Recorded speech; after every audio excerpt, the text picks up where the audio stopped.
मेरे जज्बातों से, मेरी कलम भी वाकिफ है मेरे जज्बातों से, इश्क भी लिखूं तो तेरा नाम लिखा जाता है। सत श्री अकाल दोस्तों, मैं थोड़ा दोस्त सरबजीत सिंह टक ते तुसी देख रहे हो थोड़ा अपना प्रोग्राम जिसका नाम है वाह जी वाह। दोस्तों हमेशा की तरह पहला एक कहानी ते उस तो बाद थानू रूबरू करावांगे अज दे गेस्ट नाल। सो कहानी कुछ इस तरह है कि एक 10 साल का बच्चा अपने पिता दे नाल बैठा हुंदा ते उहनूं सवाल करदा, कहंदा पिता जी एक गल दसो भी जिहड़ा इंसान है, इंसान की कीमत की है। तो उहदा पिता कहंदा भी पहले सोचदा कुछ, फिर कहंदा बेटा इदां कर, जा पिछे स्टोर रूम च जा, उत्थे एक ना लोहे की रॉड पई आ, वो रॉड नूं लिया।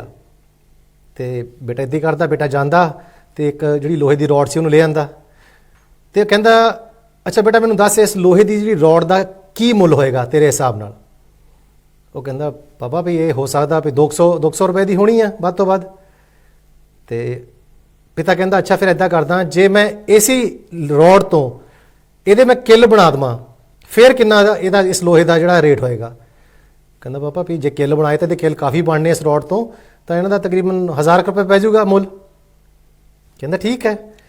फिर उहदा पिता कहंदा भी जे मैं इस लोहे तो जिहड़े घड़ी दे स्प्रिंग बना देवां, छोटे छोटे जिहड़े घड़ी च पैंदे आ, फिर यदा कितना मुल पेगा। कहना पापा फिर तो वाकई यदा काफ़ी हज़ारां च मुल पैना है। बस कहना मैं तेनों यही समझाना चाहना भी इंसान की जी कीमत है ना, वो इस नहीं भी हैगा सारे इक्को ही आ, इंसान सारे इक्को ही आ, पर हर इंसान की जी कीमत वो अपनी अपनी होंदी है। रब ने इंसान को इक्को रूप च बनाया, उन्होंने थले लै इस जन्म भूमि ते जन्म दिता, तो ये अपने ते डिपेंड करता भी असी अपने आप को किस तरह साबित करते हैं। सो जिस तरह कहते हैं इस कहानी तो आपको यही शिक्षा मिलती है भी कदों जलो ना, क्योंकि आप की करते हैं एक दूसरे को देख के जलते हैं। असी सोचते हैं यार असी माड़े हाँ, वो चंगा आ, पर वो चंगा क्यों बन गया। ये कहानी ये दसदी है भी असी जलना नहीं, इंसान उस तरह का बनना चाहे जिदा अगला बंदा जे कोई बहुत बड़ा इंसान बनया तो तुसी भी सोचो कि मैं उदा का इंसान बन सका, तां ही आप अगे वधांगे। सो रब ने आपां नूं इक्को रूप च बनाया, लेकिन जिहड़ा बंदा आ, क्योंकि साडा बहुत जीवन जिहड़ा बहुत महत्वपूर्ण है, सानूं जिहड़ा जीवन मिलिया वो इस करके मिलिया भी असी बहुत चंगे कर्म कीते ने और असी अपने आप नूं उस चंगे कर्मां दे नाल ही अगे लैके जाना है। तां ही कहना भी जिहड़े इंसान आ, इंसान की कोई कीमत नहीं, इंसान बहुमुल्य है और सारे एक बराबर होंदे ने। बस फर्क इन्ना है कि तुसी अपनी सोच बदल लो। इसलिए तुहानूं कहना भी कर जाओ जिंदगी कुछ ऐसा कि दुनिया कहे वाह जी वाह। सो दोस्तों ये सी अज दी कहानी। तो हुण रूबरू करांगे उस शख्स नूं जिसने इतिहास विच अपना नाम दर्ज कराया, जिसने एक ऐसी किताब लिखी जो एक पंजाबी हिस्टरी विच मील दा पत्थर साबित हुई। और ये किताब अज पहली बार असी इत्थे रिलीज़ करन जा रहे हैं। और इस किताब बारे मैं तुहानूं दस दवां, ये किताब है तारीख बोलदी है गाथा करतारपुर लागे दी। और इस किताब नूं तुसीं थोड़ी स्क्रीन पर टीजर चल भी रहा, तुसीं देख लो भी इस किताब दे विच जो जो लिखिया गया है ये अज तक की एक ऐसी विलक्षण किताब है जो तुहानूं दुनिया च किते नहीं मिलेगी। और इस किताब दे विच वो सच्चाइयां ने जो असी अज तक सानूं पता ही नहीं सी, साडे तो वांझियां रह चुकियां ने। इस किताब दे राहीं अज वो शख्स साडी खुशकिस्मती है कि वो साडे विच मौजूद ने। ते इस किताब दा जिहड़ा अज असी इत्थे रिलीज़ भी करनी है। मेरी मुराद है प्रोफैसर शिंगारा सिंह ढिल्लों जी नाल। शिंगारा सिंह जी तुहाडा बहुत बहुत स्वागत साडे इस प्रोग्राम विच। तुसीं दर्शकां नाल सांझ फतेह कर लो। और दर्शकां नूं भी मेरे वालों सत श्री अकाल, हिरदे दीआं डंगाणां तो प्यार। और बड़ा अच्छा अज लगा कि KTV दे स्टूडियो दे विच आके तुसीं जिहड़ा रूबरू करवा रहे हैं, ताकि ये जिहड़ा मीडिया है, मीडिया की असल भूमिका जिहड़ी है वो यही है कि जदों असी एक पुल का कार्य करदा कि बहुत वधिया एक लगदा कि जदों असी अपने दर्शकों के नाल सांझ पावांगे विचारां दी, अपने विचार दसांगे और उन्हां दीयां जिहड़ियां फीडबैक्स आउणगीਆਂ, एक बहुत अच्छा लगूगा। सरबजीत जी मैनूं बड़ा अच्छा लग रहा जी। प्रोफैसर साहब तुसीं अपने कीमती समय चों साडे लई टाइम कढिया, तुसीं इत्थे आए साडे कोल, तुहानूं जी आਇਆਂ ਨੂੰ। ਅੱਜ ਆਪਾਂ कई गल्लां करनियां, पर उस तो पहला मैं एक छोटी जी अनाउंसमेंट कर देवां। प्यारे दर्शकों तुहाडी फीडबैक राहीं सानूं एक हमेशा मेरा प्रोग्राम 'ਚ फीडबैक मिली है भी जिहड़ा असीं कॉलर आ अपने गैसट नूं टाइम घੱਟ देईदा ते कॉलर ज़्यादा लईदे आ। सो थोड़ा जिहा प्रोग्राम में चेंज है, क्योंकि तुहाडी फीडबैक है, तुहाडा अपना प्रोग्राम है। मैं तो तुहाडे जिहड़े तुसीं मैनूं सुझाव दिंदे आ उन्हां नूं सिर मत्थे रख के चलदा। ਸੋ ਜਿਹੜਾ ਕਾਲਿੰਗ ਟਾਈਮ ਅਸੀਂ ਹੁਣ ਅੱਜ ਤੋਂ ਕਰਤਾ ਹੈ ਵੀ ਉਹ ਹਮੇਸ਼ਾ ਸ਼ੋਅ ਤੋਂ 20 ਮਿੰਟ ਬਾਅਦ ਜਿਹੜੀਆਂ ਕਾਲਿੰਗ ਲਾਈਨਸ ਆ ਉਹ ਸ਼ੁਰੂ ਹੋਣੀਆਂ ਆ ਤੇ ਸਕਰੀਨ ਤੇ ਨੰਬਰ ਫਿਰ ਚੱਲ ਪਾਣਾ ਆ। ਔਰ ਮੇਰੀ ਗੁਜ਼ਾਰਿਸ਼ ਇਹੀ ਹੈ ਕਿ ਜਿਸ ਤਰ੍ਹਾਂ ਮੈਨੂੰ ਇੱਕ ਆਪਣੇ ਬਹੁਤ ਹੀ ਮਾਣਯੋਗ ਨੇ TS ਪੋਪਰਾਏ ਜੀ, ਉਹਨਾਂ ਨੇ ਮੈਨੂੰ ਕਿਹਾ ਵੀ ਸ਼ਾਇਦ ਤੁਸੀਂ ਕਮੈਂਟ ਪੜਿਆ ਵੀ ਹੋਣਾ ਆ ਵੀ ਜਿਹੜਾ ਕਮੈਂਟ ਜਿਹੜਾ ਤੁਸੀਂ ਟਾਈਮ ਹੈ ਇਹਨੂੰ ਵਧਾਓ।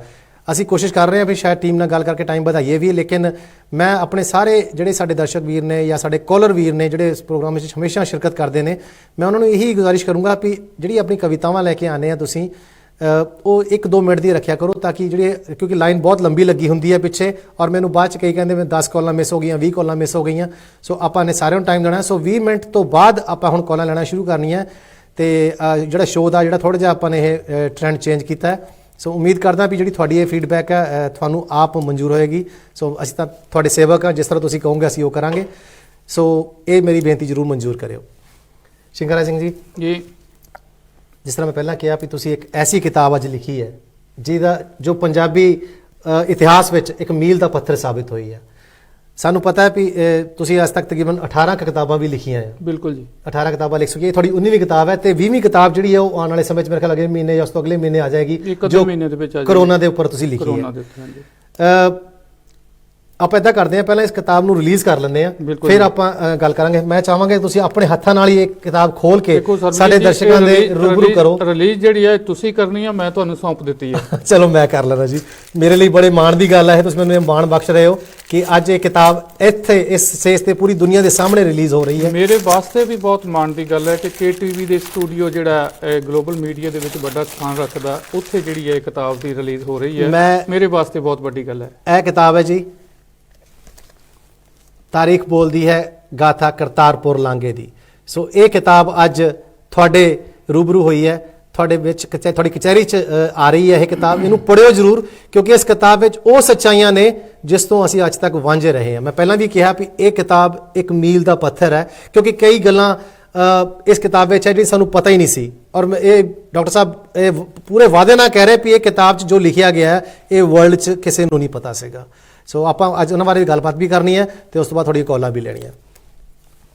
ਡਾਕਟਰ ਸਾਹਿਬ ਜੀ, ਜੇ ਆਪਾਂ ਗੱਲ ਕਰੀਏ 47 ਦੀ ਵੰਡ ਦੀ, ਬਿਲਕੁਲ ਤੁਸੀਂ ਕੋਈ ਦੱਸੋਗੇ? ਪਹਿਲੇ ਤਾਂ ਤੁਸੀਂ ਸਾਨੂੰ ਇਹ ਦੱਸੋ ਵੀ 47 ਦੀ ਵੰਡ ਤਾਂ ਚਲੋ ਹੋਈ ਹੈ, ਪਰ ਜਿਹੜੀ ਤੁਸੀਂ ਆਹ ਕਿਤਾਬ ਲਿਖੀ ਹੈ ਇਹ ਹੈਗਾ ਕਰਤਾਰਪੁਰ ਦਾ ਲਾਂਘਾ ਖੁੱਲਿਆ ਪੰਜਾਬ ਵਿੱਚ, ਆਪਾਂ ਬੈਠੇ ਹੈਗੇ ਆ ਇੰਗਲੈਂਡ ਵਿੱਚ। ਇੰਨੀ ਦੂਰ ਦਾ ਕਨੈਕਸ਼ਨ ਤੁਸੀਂ ਕਿਸ ਹਿਸਾਬ ਨਾਲ, ਕਿਸ ਤਰ੍ਹਾਂ ਸੋਚ ਕੇ ਲਿਖੀ ਹੈ ਕਿਤਾਬ? ਕੱਲ ਇਸ ਤਰ੍ਹਾਂ ਸਰਬਜੀਤ ਜੀ, ਜਦੋਂ ਕੋਈ ਆਪਾਂ ਮਿਸ਼ਨ ਨੂੰ ਅੰਜਾਮ ਦੇਣਾ ਹੁੰਦਾ ਨਾ, ਹਾਂਜੀ, ਫਿਰ ਦੂਰੀਆਂ ਦਾ ਕੋਈ ਮਤਲਬ ਮਾਨਾ ਨਹੀਂ ਰਹਿ ਜਾਂਦਾ। ਵਾਕਈ ਮੈਂ ਕਰਤਾਰਪੁਰ ਜਾ ਕੇ ਨਹੀਂ ਦੇਖਿਆ, ਲੇਕਿਨ ਇੱਥੋਂ ਬੈਠ ਕੇ ਜੋ ਕੁਝ ਹੁੰਦਾ ਵਰਲਡ ਦੇ ਵਿੱਚ ਕਰਤਾਰਪੁਰ ਦੇ ਬਾਰੇ ਵਿੱਚ, ਹਾਂਜੀ, ਇਸ ਮੁਲਕ ਦੇ ਵਿੱਚ ਬੈਠ ਕੇ 26-27 ਸਾਲ ਹੋ ਗਏ, ਹਾਂਜੀ, ਉਹ ਸਾਰੀ ਆਬਜ਼ਰਵੇਸ਼ਨ ਲਈ ਹੈ। ਕੀ ਬਾਤ। ਔਰ ਉਹਦੇ ਨਾਲ ਜਿਹੜਾ ਆ ਲਾਇਬ੍ਰੇਰੀਆਂ, ਸੈਂਟਰਲ ਲਾਇਬ੍ਰੇਰੀ ਜਿਹੜੀ ਆਪਣੇ ਬ੍ਰਿਟਿਸ਼ ਲਾਇਬ੍ਰੇਰੀ ਹੈ, ਹਾਂਜੀ, ਉਹਨਾਂ ਨੂੰ ਜਿਹੜਾ ਆ ਉੱਥੇ ਜਿਹੜੀ ਆ ਛਾਣਬੀਣ ਕੀਤੀ। ਫੈਕਚੁਅਲ ਜਿਹੜੇ ਜੋ ਤੱਥ ਸੀਗੇ ਮੇਰੇ ਹੱਥ ਲੱਗਦੇ ਉਹ ਮੈਂ ਸਾਰੇ ਫੜੇ। 1946 ਤੋਂ ਪਹਿਲਾਂ, 747 ਤੋਂ ਪਹਿਲਾਂ ਦਾ ਜਿਹੜਾ ਅਖਬਾਰਾਂ ਦਾ ਜਾਂ ਲਿਟਰੇਚਰ ਦਾ ਜਾਂ ਉਹਦੇ ਨਾਲ ਸੰਬੰਧਿਤ ਜੋ ਕਿਤਾਬਾਂ ਲਿਖੀਆਂ ਗਈਆਂ ਪੰਜਾਬ ਦੇ ਉੱਤੇ, ਹਾਂਜੀ, ਉਹਨਾਂ ਦੀ ਸਟੱਡੀ ਕੀਤੀ। ਅੱਛਾ ਜੀ। ਉਹ ਸਟੱਡੀ ਕਰਨ ਦੇ ਵਿੱਚ ਬਹੁਤ ਕੁਝ ਇਹੋ ਜਿਹਾ ਆਇਆ ਕਿ ਇਸ ਤਰ੍ਹਾਂ ਲੱਗਾ ਕਿ ਇਹ ਸਾਰਾ ਕੁਝ ਮੈਨੂਪਲੇਟ ਕੀਤਾ ਗਿਆ, ਫੈਬਰੀਕੇਟ ਕੀਤਾ ਗਿਆ, ਇਹਦੇ ਵਿੱਚ ਬਹੁਤ ਕੁਝ ਲੁਕੋਇਆ ਗਿਆ ਹੈ। ਓਕੇ। ਸਾਡੇ ਸਿੱਖ ਇਤਿਹਾਸ ਦੇ ਵਿੱਚ ਇੱਕ ਵੱਡੀ ਚੀਜ਼ ਤੁਸੀਂ ਨੋਟ ਕਰੋਗੇ ਕਿ ਅਸੀਂ ਇਤਿਹਾਸ ਬਣਾ ਦਿੰਦੇ, ਉਹਨੂੰ ਸਾਂਭਦੇ ਨਹੀਂ। ਹਾਂਜੀ। ਔਰ ਮੇਰੇ ਮਨ ਦੇ ਵਿੱਚ ਜਿਸ ਦਿਨ ਇਹ 9 ਨਵੰਬਰ ਨੂੰ ਜਾਂ ਆਪਣੇ ਜਿਹੜਾ 28 ਜਿਹੜਾ ਆ ਉਹ 18 ਦੇ ਵਿੱਚ ਜਿਹੜਾ ਹੈ ਉਹ 28 ਨਵੰਬਰ ਨੂੰ ਜਿਹੜਾ ਆ ਉਹ ਉਦਘਾਟਨ ਕੀਤਾ ਗਿਆ, ਗਰਾਊਂਡ ਬ੍ਰੇਕਿੰਗ, ਹਾਂਜੀ, ਉਸ ਦਿਨ ਤੋਂ ਇਹ ਵਿਚਾਰ ਚੱਲਦਾ ਸੀ ਕਿ ਇਹ ਜਿਹੜਾ ਕਰਤਾਰਪੁਰ ਗੁਰੂ ਘਰ ਹੈ, ਹਾਂਜੀ, ਇਹਦਾ ਇਤਿਹਾਸ ਇੱਕ ਵਾਰੀ ਜਿਹੜਾ ਸਾਂਭਣਾ ਦਸਤਾਵੇਜ਼ੀ ਰੂਪ ਦੇ ਵਿੱਚ। ਔਰ ਇਹਦੇ ਪਿੱਛੇ ਇਹਦੀ ਬੈਕਗਰਾਉਂਡ ਕੀ ਹੈ, 1947 ਦੇ ਵੇਲੇ ਵੰਡ ਹੋਈ ਹੈ, ਉਹਦੇ ਕਾਰਨ ਕੀ ਹੈ, ਤੇ ਕਰਤਾਰਪੁਰ ਜਿਹੜਾ ਹੈ ਗੁਰੂ ਘਰ ਜਿਹੜਾ ਹੈ ਉਹ ਉਸ ਪਾਕਿਸਤਾਨ ਦੇ ਵਿੱਚ ਕਿਸ ਤਰ੍ਹਾਂ ਰਹਿ ਗਿਆ। ਆਪਾਂ ਇਹ ਗੱਲ ਕਰਾਂਗੇ ਇਹ ਵੀ 1947 ਦੀ ਵੰਡ ਦੀ, ਪਰ ਉਸ ਤੋਂ ਪਹਿਲਾਂ ਜਿਹੜਾ ਮੈਂ ਇਹ ਕਿਤਾਬ ਨੂੰ ਤੁਸੀਂ ਜਿਹੜਾ ਟਾਈਟਲ ਦਿੱਤਾ ਹੈ ਜੀ ਕਿ ਤਾਰੀਖ ਬੋਲਦੀ ਹੈ ਗਾਥਾ ਕਰਤਾਰਪੁਰ ਲਾਂਘੇ ਦੀ, ਇਸ ਕਿਤਾਬ ਦਾ ਟਾਈਟਲ ਮੈਨੂੰ ਪਤਾ ਵੀ ਜਾਂ ਤੁਸੀਂ ਆਪ ਦੱਸੋਗੇ? ਸਰਦਾਰ ਸਰੂਪ ਸਿੰਘ ਜਿਹੜੇ ਮਹਾਨ ਚਿੱਤਰਕਾਰ ਹੈ, ਵੱਡੇ ਚਿੱਤਰਕਾਰ ਹੈ, ਹਾਂਜੀ। ਵਰਲਡ ਦੇ ਫੇਮਸ ਚਿੱਤਰਕਾਰ, ਉਹਨਾਂ ਨੇ ਤਿਆਰ ਕੀਤਾ ਜੀ। ਸਾਰੀ ਸੋਚ ਉਹਨਾਂ ਦੀ ਹੈ, ਇਹਦਾ ਥੀਮ ਸਾਰਾ ਜਿਹੜਾ ਉਹਨਾਂ ਦਾ ਹੈ, ਇਹ ਕ੍ਰੈਡਿਟ ਉਹਨਾਂ ਨੂੰ ਹੀ ਜਾਂਦਾ। ਕੀ ਬਾਤ ਹੈ ਜੀ, ਮੈਨੂੰ ਪਤਾ ਹੈ ਤੇ ਉਹਨਾਂ ਨੂੰ ਮੈਂ ਇੱਕ ਵਾਰੀ ਕਿਹਾ ਸੀਗਾ ਕਿ ਮੈਨੂੰ ਇਸ ਤਰ੍ਹਾਂ ਦਾ ਥੀਮ ਚਾਹੀਦਾ, ਤੇ ਉਹਨਾਂ ਦੀ ਇਮੇਜਿਨੇਸ਼ਨ ਇੰਨੀ ਤਕੜੀ ਹੈ ਕਿ ਉਹਨਾਂ ਨੇ ਇਹ ਥੀਮ ਤਿਆਰ ਕਰ ਦਿੱਤਾ। ਮੈਨੂੰ ਦੂਸਰੀ ਵਾਰ ਇਹ ਨਹੀਂ ਕਹਿਣਾ ਪਿਆ ਕਿ ਮੈਨੂੰ ਇੱਥੋਂ ਇਹਨੂੰ ਇਸ ਤਰ੍ਹਾਂ ਕਰ ਦਿਓ ਜਾਂ ਇਸ ਤਰ੍ਹਾਂ ਕਰ ਦਿਓ, ਇੱਕ ਵਾਰ ਦੇ ਵਿੱਚ ਹੀ ਉਹਨੇ ਤਿਆਰ ਕਰ ਦਿੱਤਾ। ਕਿਉਂਕਿ ਮੈਨੂੰ ਪਤਾ ਹੈ ਵੀ ਜਿਹੜੇ ਸਾਡੇ ਸਰੂਪ ਸਿੰਘ ਜਿਹੜੀਆਂ ਬਹੁਤ ਬੜੇ ਚਿੱਤਰਕਾਰ ਹੈ, ਇਹਨਾਂ ਬਹੁਤ ਬੜੇ ਜੀ। ਰਾਣੀ ਦਾ ਵੀ ਚਿੱਤਰ ਬਣਾਇਆ ਸੀਗਾ। ਬਿਲਕੁਲ ਗੱਲ ਦੱਸੀ, ਇਹਨਾਂ ਨੂੰ ਉੱਥੋਂ ਅਵਾਰਡ ਵੀ ਨਵਾਜ਼ਿਆ ਗਿਆ, ਜਿੱਥੇ MBE ਨਾਲ MBE ਦਾ ਇਹਨਾਂ ਨੂੰ ਮਿਲਿਆ। ਫਿਰ ਇਹ ਜਿਹੜੀ ਬਾਇਓਗ੍ਰਾਫੀਕਲ, ਜਿਹੜੀ ਵਰਲਡ ਦੀ ਇੰਟਰਨੈਸ਼ਨਲ ਬਾਇਓਗ੍ਰਾਫੀਕਲ ਉਹਦੀ ਫੈਲੋਸ਼ਿਪ ਲਾਸਟ ਟਾਈਮ ਇਹਨਾਂ ਦੇ ਕੋਲ। ਹਾਂਜੀ ਹਾਂਜੀ, ਸੋ ਉਹਨਾਂ ਦਾ ਨਾਮ ਵੱਡਾ ਹੈ। ਡਾਕਟਰ ਸਾਹਿਬ, ਆਪਾਂ ਹੁਣ ਗੱਲ ਕਰ ਰਹੇ ਸੀਗੇ 1947 ਦੀ ਵੰਡ ਦੀ ਜੀ। ਇਹਦੇ ਬਾਰੇ ਕੁਝ ਸਾਡੇ ਦਰਸ਼ਕਾਂ ਨੂੰ ਦੱਸੋ ਕਿ 1947 ਦੀ ਵੰਡ ਕੀ ਸੀ? ਇਹਦੇ ਵਿੱਚ ਇਸ ਤਰ੍ਹਾਂ ਹੋਇਆ ਕਿ ਜਿਹੜੀ 47 ਦੀ ਵੰਡ ਹੈ ਨਾ, ਜਦੋਂ ਆਪਾਂ ਇਹਦੇ ਬਾਰੇ ਚ ਫਰੋਲਾ ਫਰਾਲੀ ਕਰਦੇ ਆ, ਜਿਹੜੇ ਤੱਥ ਹੈ ਉਹ ਲੁਕੋਏ ਗਏ ਆ। ਮੈਂ ਖੁਦ ਆਪਣੀ ਐਗਜ਼ਾਮਪਲ ਦਿੰਦਾ ਕਿ ਮੈਂ ਵੀ ਇਹੀ ਪੜ੍ਹਦਾ ਰਿਹਾ। ਅੰਗਰੇਜ਼ ਆਏ, ਉਹ ਅੱਗ ਲੈਣ ਆਈ, ਘਰ ਦੀ ਮਾਲਕ ਬਣ ਗਈ ਤੇ ਜਾਂਦੇ ਹੋਏ ਮੁਲਕ ਵੰਡ ਗਏ। ਹਾਂਜੀ, ਇਸ ਤਰ੍ਹਾਂ ਦਾ ਸਾਡੇ ਸਾਰੇ ਤਾਂ ਦਿਮਾਗ 'ਚ ਇਹੀ ਹੈ ਵੀ ਡਿਵਾਈਡ ਉਹ ਕਰ ਗਏ ਸਾਨੂੰ, ਡਿਵਾਈਡ ਉਹ ਕਰ ਗਏ। ਹਾਂਜੀ, ਪਰ ਜੋ ਮੇਰੀਆਂ ਫਾਈਂਡਿੰਗਸ ਹੈਗੀਆਂ, ਫੈਕਚੁਅਲ ਫਾਈਂਡਿੰਗਸ ਹੈਗੀਆਂ, ਇੱਥੇ ਦੇ ਵਾਇਸਰਾਇਜ਼, ਜਿਹੜੇ ਇੱਥੇ ਦੇ ਹਾਊਸ ਆਫ ਕਾਮਨ ਦੇ ਵਿੱਚ ਜੋ ਕੁਝ ਹੋਇਆ, ਉੱਥੇ ਜਿਹੜਾ ਲਾਰਡ ਮਾਊਂਟਬੈਟਨ ਦੀਆਂ ਜਿਹੜੀਆਂ ਸਟੇਟਮੈਂਟਾਂ ਹੈਗੀਆਂ, ਤੁਸੀਂ ਮਹਾਤਮਾ ਗਾਂਧੀ ਦੇਖ ਲਓ, ਜਿਨ੍ਹਾਂ ਨੂੰ ਆਪਾਂ ਕਹਿੰਦੇ ਆ ਕਿ ਉਹਨਾਂ ਦੀਆਂ ਸਟੇਟਮੈਂਟਾਂ ਦੇਖ ਲਓ। ਐਕਚੁਅਲੀ ਜਿਹੜਾ ਉਹਨਾਂ ਦੀਆਂ ਸਟੇਟਮੈਂਟਾਂ ਨੂੰ ਜਦੋਂ ਅਸੀਂ ਸੁਣਾਂਗੇ, ਪੜ੍ਹਾਂਗੇ ਨਾ, ਉਹ ਵੀ ਜਿਹੜੀਆਂ ਇਹ ਸਾਬਤ ਕਰਦੀਆਂ ਕਿ ਇਹਦੇ ਵਿੱਚ ਅੰਗਰੇਜ਼ਾਂ ਦਾ ਕਸੂਰ ਨਹੀਂ, ਕਸੂਰ ਕਿਸੇ ਹੋਰ ਦਾ। ਉਹ ਸਾਰਾ ਇਸ ਕਿਤਾਬ ਦੇ ਵਿੱਚ ਸਾਰਾ ਕੁਝ ਦਰਜ ਹੈ। ਕੀ ਬਾਤ ਹੈ ਜੀ, ਵਾਕਈ। ਹਿੰਦੁਸਤਾਨ ਰੂਪੀ ਜਿਹੜਾ ਆ ਮੁਲਕ, ਜਿਹੜਾ ਆ ਉਹਦੇ ਭਾਰਤ ਤੇ ਪਾਕਿਸਤਾਨ ਕਿਵੇਂ ਬਣੇ, ਹਾਂਜੀ, ਸਾਰਾ ਵੇਰਵਾ ਇਹਦੇ ਵਿੱਚ ਹੈ। ਪੰਜਾਬ ਦੀ ਵੰਡ ਵਾਸਤੇ ਕੌਣ ਜ਼ਿੰਮੇਵਾਰ ਹੈ, ਸਾਰਾ ਵੇਰਵਾ ਇਹਦੇ ਵਿੱਚ ਹੈ। ਔਰ ਇਹਦੇ ਨਾਲ ਜਿਹੜਾ ਆ, ਇਹ ਜਿਹੜਾ 50 ਲੱਖ ਲੋਕ ਉਜੜੇ ਆ 1947 ਦੇ ਵਿੱਚ। ਹਾਂਜੀ, ਮੈਂ ਉਹੀ ਸੀ ਗੱਲ ਤੇ ਆ ਰਿਹਾ ਸੀ, ਜਿਹੜੀ ਕਹਿੰਦੇ ਵਾਗੇ ਦੀ ਜਿਹੜੀ ਲੀਕ ਵਈ ਹੈ ਜੀ, ਇਹ ਜਿਹੜੀ ਵਾਗਾ ਬਾਰਡਰ ਬਣਿਆ, ਇਹ ਕੀ ਸੀਗਾ ਐਕਚੁਅਲੀ, ਕਿੱਦਾਂ ਬਣਿਆ? ਅੱਛਾ, ਇਹਦੇ ਵਿੱਚ ਜਿਹੜੀ ਹੈ ਖਾਸ ਚੀਜ਼ ਮੈਂ ਤੁਹਾਨੂੰ ਦੱਸਦਾ ਕਿ ਇਹ ਲੀਕ ਤੀਜੀ ਜਗ੍ਹਾ ਤੇ ਆ ਉਹ। ਹਾਂਜੀ, ਇਸ ਤੋਂ ਪਹਿਲਾਂ ਅੰਬਾਲੇ ਤੱਕ ਸੀ, ਅੰਬਾਲੇ ਦੇ ਪਰਲੇ ਪਾਸੇ ਜਾਂਦੀ ਸੀ। ਜਦੋਂ ਪਹਿਲੀ ਲੀਕ ਜਿਹੜੀ ਸੀ ਉਹ ਅੰਬਾਲੇ ਦੇ ਦੂਸਰੇ ਪਾਰ ਜਾਂਦੀ ਸੀ। ਅੰਬਾਲਾ ਜਿਹੜਾ ਹੈ ਉਹ ਪਾਕਿਸਤਾਨ ਨਾਲ ਦੇ ਪਾਸੇ ਆਪਣੇ ਆਉਂਦਾ ਸੀਗਾ। ਅੱਛਾ ਜੀ।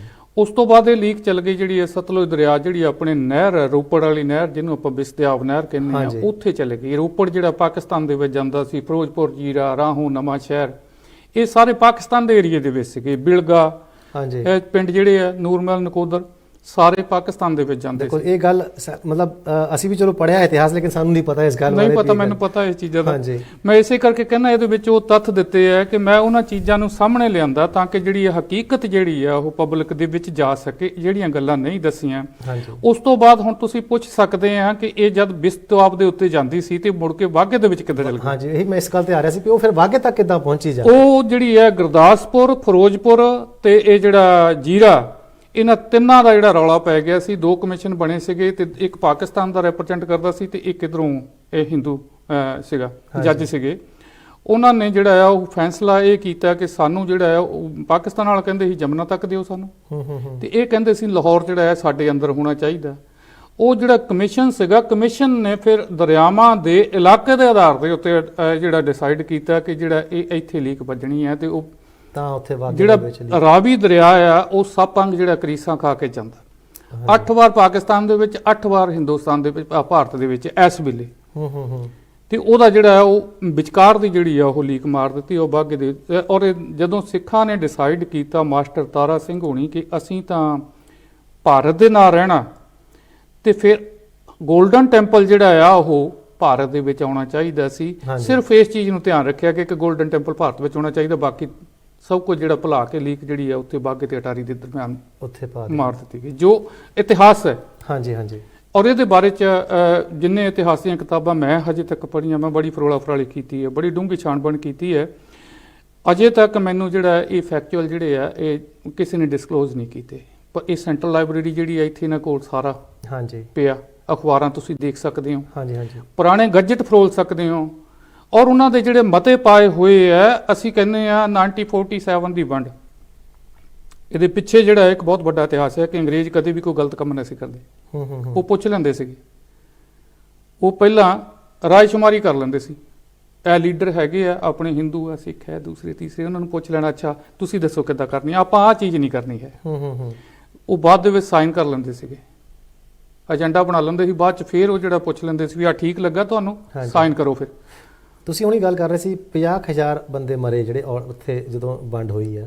10 ਲੱਖ 10 ਲੱਖ 10 ਲੱਖ ਬੰਦਾ ਮਰਿਆ, 50 ਲੱਖ ਉਜੜਿਆ, ਔਰ 51,000 ਦੇ ਲਗਭਗ ਉਹ ਔਰਤਾਂ ਜਿਹੜੀਆਂ ਉਧਾਲੇ ਦਾ ਬਲਾਤਕਾਰ ਦਾ ਸ਼ਿਕਾਰ ਹੋਈਆਂ, ਜਿਹੜੀਆਂ ਕੁਝ ਜਿਨ੍ਹਾਂ ਦੇ ਵਿੱਚੋਂ ਕੁਝ ਲੱਭੀਆਂ ਨਹੀਂ ਤੇ ਕੁਝ ਜਿਹੜੀਆਂ ਉਹ ਉਹਨਾਂ ਨੇ ਜਦੋਂ ਇੱਜ਼ਤ ਆਬਰੂ ਲੁੱਟੀ ਗਈ ਤਾਂ ਉਹਨਾਂ ਨੇ ਫਿਰ ਆਤਮ ਹੱਤਿਆ ਕਰ ਲਈ। ਇਹ ਬੜਾ ਦਰਦ ਵਾਲੀ ਕਹਾਣੀ ਹੈ। ਇਹ ਵੰਡ ਦੀ ਹੁਣ ਮੈਂ ਤੁਸੀਂ ਆ ਗੱਲ ਕਰਦੇ ਆ ਕਿ ਬਾਘੇ ਵਾਲੀ ਲੀਕ ਜਿਹੜੀ ਹੈ 14 ਤੇ 15 ਅਗਸਤ ਜਿਹੜਾ ਹੈ 14 ਅਗਸਤ ਪਾਕਿਸਤਾਨ ਦੇ ਵਿੱਚ ਸੈਲੀਬ੍ਰੇਟ ਕੀਤਾ ਜਾਂਦਾ ਤੇ 15 ਅਗਸਤ ਭਾਰਤ ਦੇ ਵਿੱਚ ਕੀਤਾ ਜਾਂਦਾ। ਹਾਂਜੀ। ਤੇ ਜਦੋਂ ਇਹ ਉਜਾੜਾ ਹੋਇਆ ਉਸ ਵੇਲੇ ਲੀਕ ਤਾਂ ਹੈ ਹੀ ਨਾ ਸੀ 14 ਤੇ 15 ਅਗਸਤ ਨੂੰ। ਅੱਛਾ, ਉਸ ਵੇਲੇ ਇਹ ਲੀਕ ਨਹੀਂ ਸੀ? ਬਿਲਕੁਲ ਨਹੀਂ ਸੀ ਲੀਕ। ਇਹ ਲੀਕ ਜਿਹੜੀ ਹੈ 17 ਅਗਸਤ ਨੂੰ ਸ਼ਾਮ ਨੂੰ 5 ਵਜੇ ਡਿਕਲੇਅਰ ਹੋਈ ਹੈ ਰੇਡੀਓ ਤੋਂ ਕਿ ਆ ਬਾਘਾ ਤੇ ਅਟਾਰੀ ਦੇ ਵਿਚਕਾਰ ਆ ਬਾਉਂਡਰੀ ਹੈ ਭਾਰਤ ਤੇ ਪਾਕਿਸਤਾਨ ਦੀ। ਹੁਣ ਇੱਥੇ ਕੁਐਸਚਨ ਇਹ ਪੈਦਾ ਹੁੰਦਾ ਹੈ ਕਿ ਜਦ ਲੀਕ ਹੀ ਨਹੀਂ, ਵੱਟ ਬੰਨਾ ਹੀ ਨਹੀਂ ਹੈ, ਤਾਂ ਫਿਰ ਲੜਾਈ ਕਿਸ ਗੱਲ ਦੀ? ਤੇ ਫਿਰ ਜਿਹੜਾ ਇਹ ਇੰਨਾ 50 ਲੱਖ ਲੋਕ ਜਿਹੜੇ ਉਜੜ ਗਏ ਤੇ 10 ਲੱਖ ਮਰ ਕਿੱਦਾਂ ਗਏ? ਇਹਦੇ ਪਿੱਛੇ ਕਿਹੜੀ ਸਾਜ਼ਿਸ਼ ਹੈ? ਫਿਰ ਤੁਸੀਂ ਹੋਰ ਦੇਖੋ, ਤੱਥਾਂ ਦੇ ਆਧਾਰ ਤੇ ਫਰੋਲੋ ਤੁਸੀਂ, ਗੁਜਰਾਤ ਅੱਧਾ ਅੱਧਾ ਹੋਇਆ, ਹਾਂਜੀ, ਉਹਦਾ ਵੀ ਬਟਵਾਰਾ ਹੋਇਆ, ਹਾਂਜੀ, ਪਾਕਿਸਤਾਨ ਦੇ ਵਿੱਚ ਹੈ, ਭਾਰਤ ਦੇ ਵਿੱਚ ਹੈ, ਇੱਕ ਬੰਦਾ ਵੀ ਨਹੀਂ ਮਰਿਆ। ਫਿਰ ਤੁਸੀਂ ਭਾਰਤ ਦੇ ਪਾਸੇ ਦੇਖੋ, ਭਾਰਤ ਦੇ ਹੋਰ ਕਿਸੇ ਵੀ ਕੋਨੇ ਦੇ ਵਿੱਚ ਕੋਈ ਇਹੋ ਜਿਹਾ ਲੜਾਈ ਝਗੜਾ ਮਾਰ ਮਰਾਈ ਵਾਲਾ ਹੋਇਆ ਨਹੀਂ, ਹੋਇਆ ਸਿਰਫ ਪੰਜਾਬ ਦੇ ਵਿੱਚ। ਸਿਰਫ ਪੰਜਾਬ ਦੇ ਵਿੱਚ। ਇਹ ਕੁਐਸਚਨ ਜਿਹੜੇ ਆ ਇਹਨਾਂ ਦੇ ਉੱਤਰ ਜਿਹੜੇ ਆ ਮੈਂ ਤਲਾਸ਼ਦਿਆਂ ਆ ਕਿਤਾਬ ਦੀ ਰਚਨਾ ਕਰ ਦਿੱਤੀ। ਕੀ ਬਾਤ ਹੈ ਡਾਕਟਰ ਸਾਹਿਬ। ਬਾਕੀ ਤੁਸੀਂ ਜਿਸ ਤਰ੍ਹਾਂ ਪਹਿਲਾਂ ਮੈਂ ਗੱਲ ਕੀਤੀ ਵੀ ਇਹ ਕਿਤਾਬ ਪੰਜਾਬ ਦੇ ਇਤਿਹਾਸ ਵਿੱਚ ਮੀਲ ਦਾ ਪੱਥਰ ਸਾਬਤ ਹੋਏਗੀ, ਔਰ ਇਹ ਹੋਏਗੀ ਵਾਕਈ, ਸਾਨੂੰ ਇਹ ਪਤਾ ਆ। ਮੈਨੂੰ ਪਤਾ ਵੀ ਤੁਸੀਂ 6 ਗ੍ਰੈਜੂਏਸ਼ਨ ਕੀਤੀਆਂ ਆ, 2 ਮਾਸਟਰਸ ਵੀ ਕੀਤੀਆਂ, ਤੁਸੀਂ ਡਾਕਟਰੇਟ ਵੀ ਕੀਤੀ ਆ ਜੀ। ਤੁਹਾਡਾ ਜਿਹੜਾ ਤਜਰਬਾ ਇਸ ਤੱਥ ਲੱਭਣ 'ਚ ਕਾਫੀ ਹੈ ਜਾਂ ਲਿਖਣ 'ਚ ਕਾਫੀ ਹੈ। ਤੇ ਜਦੋਂ ਤੁਸੀਂ ਇਹ ਕਿਤਾਬ ਲਿਖਣ ਬੈਠੇ ਸੀਗੇ ਉਸ ਵੇਲੇ ਤੁਹਾਡੇ ਦਿਮਾਗ 'ਚ ਕੀ ਗੱਲ ਆਈ ਸੀਗੀ? ਉਸ ਵੇਲੇ ਸਿਰਫ ਕਰਤਾਰਪੁਰ ਸਾਹਿਬ ਸੀ। ਤੇ ਇਹਦੇ ਵਿੱਚ ਜਿਸ ਤਰ੍ਹਾਂ ਮੈਨੂੰ ਪਤਾ ਵੀ ਕਰਤਾਰਪੁਰ ਲਾਂਘੇ ਨੂੰ ਸਿੱਧੂ ਨੇ ਜਾਂ ਇਮਰਾਨ ਨੇ, ਨਵਜੋਤ ਸਿੰਘ ਸਿੱਧੂ ਹੋਣਾ ਨੇ ਜਾਂ ਇਮਰਾਨ ਨੇ, ਇਹਨਾਂ ਨੇ ਮਿਲ ਕੇ ਇਸ ਗੱਲ ਨੂੰ ਚੱਕਿਆ ਕਿ ਇਹ ਲਾਂਘਾ ਖੋਲ੍ਹਿਆ ਜਾਵੇ, ਕਿਉਂਕਿ ਜਿਹੜਾ ਸਾਡਾ ਗੁਰੂ ਘਰ ਨਨਕਾਣਾ ਸਾਹਿਬ ਉੱਥੇ ਜਿਹੜੇ ਹੈਗੇ ਅਸੀਂ ਦੇਖ ਸਕੀਏ ਜਾ ਕੇ ਉਸ ਗੁਰੂ ਘਰ ਨੂੰ। ਇਹਦੇ ਬਾਰੇ ਕੁਝ ਸਾਡੇ ਦਰਸ਼ਕਾਂ ਨਾਲ ਵੀ ਸਾਂਝ ਕਰ ਲਓ। ਇਹ ਜਿਹੜਾ ਕਰਤਾਰਪੁਰ ਦਾ ਲਾਂਘਾ ਹੈ, ਕੋਰੀਡੋਰ ਖੁੱਲਣ ਦੇ ਕਈ ਕਾਰਨ ਹੈ। ਹਾਂਜੀ, ਤੁਸੀਂ ਕਾਰਨਾਂ ਦੇ ਬਾਰੇ 'ਚ ਪੁੱਛ ਰਹੇ ਹੋ। ਹਾਂਜੀ, ਕਾਰਨ ਬਹੁਤ ਸਾਰੇ ਨੇ। ਜਿਹੜੀ ਗਲੋਬਲ ਚੇਂਜ ਆਈ ਹੈ, ਸਮੀਕਰਨ ਜਿਹੜੇ ਆ ਦੁਨੀਆ ਦੇ ਚੇਂਜ ਹੁੰਦੇ ਆ, ਉਹਦਾ ਅਸਰ ਨੰਬਰ 1 ਤੇ ਮੰਨਿਆ ਜਾਂਦਾ ਹੈ। ਹਾਂਜੀ, ਕਿ ਹਿੰਦੁਸਤਾਨ ਜਿਹਨੂੰ ਭਾਰਤ ਕਹਿੰਦੇ ਆ ਆਪਾਂ, ਪਾਕਿਸਤਾਨ, ਦੋਹਾਂ ਮੁਲਕਾਂ ਨੇ 72-73 ਸਾਲ ਜਿਹੜਾ ਖੂਨ ਖਰਾਬਾ ਕਰਕੇ, ਇੱਕ ਦੂਸਰੇ ਦੇ ਉੱਤੇ ਤੋਹਮਤਬਾਜ਼ੀ ਕਰਕੇ, ਇੱਕ ਦੂਸਰੇ ਦੇ ਉੱਤੇ ਦੋਸ਼ ਲਾ ਕੇ ਦੇਖ ਲਿਆ ਕਿ ਬਣਿਆ ਕੁਛ ਨਹੀਂ। ਹਾਂਜੀ। ਵਰਲਡ ਦੀਆਂ ਜਿਹੜੀਆਂ ਤਾਕਤਾਂ ਆ ਉਹਨਾਂ ਨੇ ਵੀ ਇਹਨਾਂ ਨੂੰ ਸਮਝਾਇਆ ਕਿ ਇਸ ਤਰ੍ਹਾਂ ਨਹੀਂ, ਤੁਸੀਂ ਆਪਸ ਵਿੱਚ ਇਕੱਠੇ ਹੋਵੋ, ਆਰਥਿਕ ਪੱਖੋਂ ਤੁਹਾਨੂੰ ਲਾਹਾ ਹੋਊਗਾ, ਏਸ਼ੀਆ ਦੇ ਦੱਖਣੀ ਹਿੱਸੇ ਦੇ ਵਿੱਚ ਸ਼ਾਂਤੀ ਹੋਊਗੀ ਤਾਂ ਬਿਜ਼ਨਸ ਜਿਹੜਾ ਹੈ ਦੋਨੇ ਮੁਲਕ ਖੁਸ਼ਹਾਲ ਹੋਣਗੇ ਔਰ ਵਰਲਡ ਮਾਰਕੀਟ ਜਿਹੜੀ ਹੈ ਖੁੱਲੂਗੀ। ਨੰਬਰ 1। ਦੂਸਰਾ ਜਿਹੜਾ ਇਹਦਾ ਵਜ੍ਹਾ ਇਹ ਹੈ ਕਿ ਦੋਨੇ ਪਾਸੇ ਕਲਚਰ ਇੱਕ ਹੈ, ਕਿਉਂਕਿ ਹਿੱਸਾ ਤਾਂ ਅਸੀਂ ਸਾਰਾ ਪਹਿਲਾਂ ਭਾਰਤ 'ਚ ਹੀ ਸੀ ਸਾਰਾ ਕੁਝ। ਬੋਲੀ ਇੱਕ ਹੈ, ਖਾਣਾ ਪਾਣਾ ਇੱਕ ਹੈ, ਪਹਿਨਣਾ ਇੱਕ ਹੈ, ਸੱਭਿਆਚਾਰ ਇੱਕ ਹੈ। ਹਾਂਜੀ। ਹਮਸਾਏ ਜਿਹੜੇ ਆ ਉਹ 1947 ਦੇ ਵਿੱਚ ਵੱਟ ਬੰਨਾ ਵੰਡ ਬੈਠੇ ਹੈ। ਬਹੁਤ ਵੱਡੀ ਮਿਸਟੇਕ ਹੈ। ਧਰਮ ਦੇ ਆਧਾਰ ਦੇ ਉੱਤੇ ਕਿਸੇ ਦੁਨੀਆ ਦੇ ਹਿੱਸੇ ਦੇ ਵਿੱਚ ਜੇ ਵੰਡ ਹੋਈ ਹੈ ਤਾਂ ਉਹ ਸਿਰਫ ਹਿੰਦੁਸਤਾਨ ਪਾਕਿਸਤਾਨ ਦੀ ਹੋਈ, ਭਾਰਤ ਤੇ ਪਾਕਿਸਤਾਨ ਦੀ ਹੈ। ਹਿੰਦੁਸਤਾਨ ਆਜ਼ਾਦ ਨਹੀਂ ਹੋਇਆ, ਟੁਕੜੇ ਹੋਇਆ। ਅਸੀਂ 1947 ਤੋਂ ਲੈ ਕੇ ਉੱਥੇ ਜਿਹੜਾ ਆਜ਼ਾਦੀ ਮਨਾਉਂਦੇ ਆ 14 ਤੇ 15 ਅਗਸਤ ਨੂੰ, ਇੱਕ ਜਿਹੜੀ ਆਜ਼ਾਦੀ ਨਹੀਂ ਹੈ। ਜੇ ਆਪਾਂ ਕਹੀਏ ਝੰਡਾ ਚੜਾਇਆ ਜਾਂਦਾ ਉੱਥੇ ਬਾਘੇ ਵਾਲੇ ਬਾਰਡਰ ਦੇ ਉੱਤੇ, ਬੜੀਆਂ ਪਰੇਡਾਂ ਹੁੰਦੀਆਂ, ਬੜੇ ਟਾਂਸ ਹੁੰਦੇ ਆ, ਬੜੇ ਭੰਗੜੇ ਪੈਂਦੇ ਆ। ਦੁੱਖ ਹੁੰਦਾ, ਮੈਂ ਇੱਕ ਵਾਰੀ ਜਾ ਕੇ ਆਇਆ 18 ਦੇ ਵਿੱਚ, ਰੋ ਕੇ ਆਇਆ ਉੱਥੇ। ਉਹਦੀ ਵਜ੍ਹਾ 50 ਲੱਖ ਲੋਕਾਂ ਦੀਆਂ ਲਾਸ਼ਾਂ, ਉਹਦੀ ਵਜ੍ਹਾ ਜਿਹੜਾ 10 ਲੱਖ 50 ਲੱਖ ਲੋਕ ਜਿਹੜੇ ਉਜੜੇ, 10 ਲੱਖ ਲੋਕਾਂ ਦੀਆਂ ਲਾਸ਼ਾਂ, ਉਹ ਲਾਸ਼ਾਂ ਦੇ ਉੱਤੇ ਸ਼ਮਸ਼ਾਨ ਘਾਟ ਦੇ ਉੱਤੇ ਅਸੀਂ ਪ੍ਰੇ ਕਰ ਸਕਦੇ ਹਾਂ, ਭੰਗੜੇ ਨਹੀਂ ਪਾ ਸਕਦੇ, ਅਸੀਂ ਸ਼ਰਧਾਂਜਲੀ ਭੇਟ ਕਰ ਸਕਦੇ ਹਾਂ ਉਹਨਾਂ ਨੂੰ। ਅਸੀਂ ਉੱਥੇ ਜਾ ਕੇ ਦੁਨੀਆ ਦੇ ਕਿਸੇ ਕਾਰਨਰ ਦੇ ਵਿੱਚ ਦੇਖ ਲਓ ਕੋਈ ਇਹੋ ਜਿਹੀ ਪਰੇਡ ਹੁੰਦੀ ਹੈ। 1959 ਦੇ ਵਿੱਚ ਭਾਰਤ ਨੇ ਸ਼ੁਰੂ ਕੀਤੀ ਹੈ। ਇਹ ਵੀ ਮੈਂ ਨਵੀਂ ਤੁਹਾਨੂੰ ਇੱਕ ਗੱਲ ਦੱਸਦਾ ਕਿ ਇਹ 47 ਤੋਂ ਸ਼ੁਰੂ ਨਹੀਂ ਹੋਈ। ਇਹ ਜਿਹੜੀ ਰੀਟਰੀਟ ਪਰੇਡ ਹੈ 1959 ਦੇ ਵਿੱਚ ਸ਼ੁਰੂ ਹੋਈ ਹੈ। ਇਹ ਪਹਿਲਾਂ ਇਹਨਾਂ ਨੇ ਭਾਰਤ ਵਾਲੇ ਪਾਸੇ ਸ਼ੁਰੂ ਕੀਤੀ ਤੇ ਫਿਰ ਜਦੋਂ ਉੱਥੇ ਜੋ ਖੌਰੂ ਪੈਂਦਾ, ਮੁੱਛਾਂ ਨੂੰ ਵੱਢਦੇ ਦੇ ਕੇ ਇੱਕ ਦੂਸਰੇ ਨੂੰ ਲਲਕਾਰੇ ਮਾਰਦੇ, ਤਾਂ ਉੱਧਰੋਂ ਪਾਕਿਸਤਾਨ ਵਾਲੇ ਨੇ ਵੀ ਸ਼ੁਰੂ ਕਰਤੀ 2 ਸਾਲ ਬਾਅਦ। ਹਾਂਜੀ, ਬੜਾ ਦੁੱਖ ਹੈ। ਕਿਉਂਕਿ ਇਹ ਐਕਚੁਅਲੀ ਜਿਹੜੀ ਹੈ, ਜੇ ਆਪਾਂ ਕਹੀਏ ਅਸੀਂ ਆਜ਼ਾਦੀ ਮਨਾਉਂਦੇ, ਆਜ਼ਾਦੀ ਕਾਹਦੀ? ਅੰਗਰੇਜ਼ ਛੱਡ ਕੇ ਜ਼ਰੂਰ ਆਪਣੇ ਆ ਗਏ, ਲੇਕਿਨ ਅਸੀਂ, ਸਾਡੇ ਬੱਚੇ, ਸਾਡੇ ਪਰਿਵਾਰ, ਅਸੀਂ ਖੁਦ ਜਿਹੜੇ ਆ ਉਹ ਕਿੱਥੇ ਬੈਠੇ ਆ ਕੇ।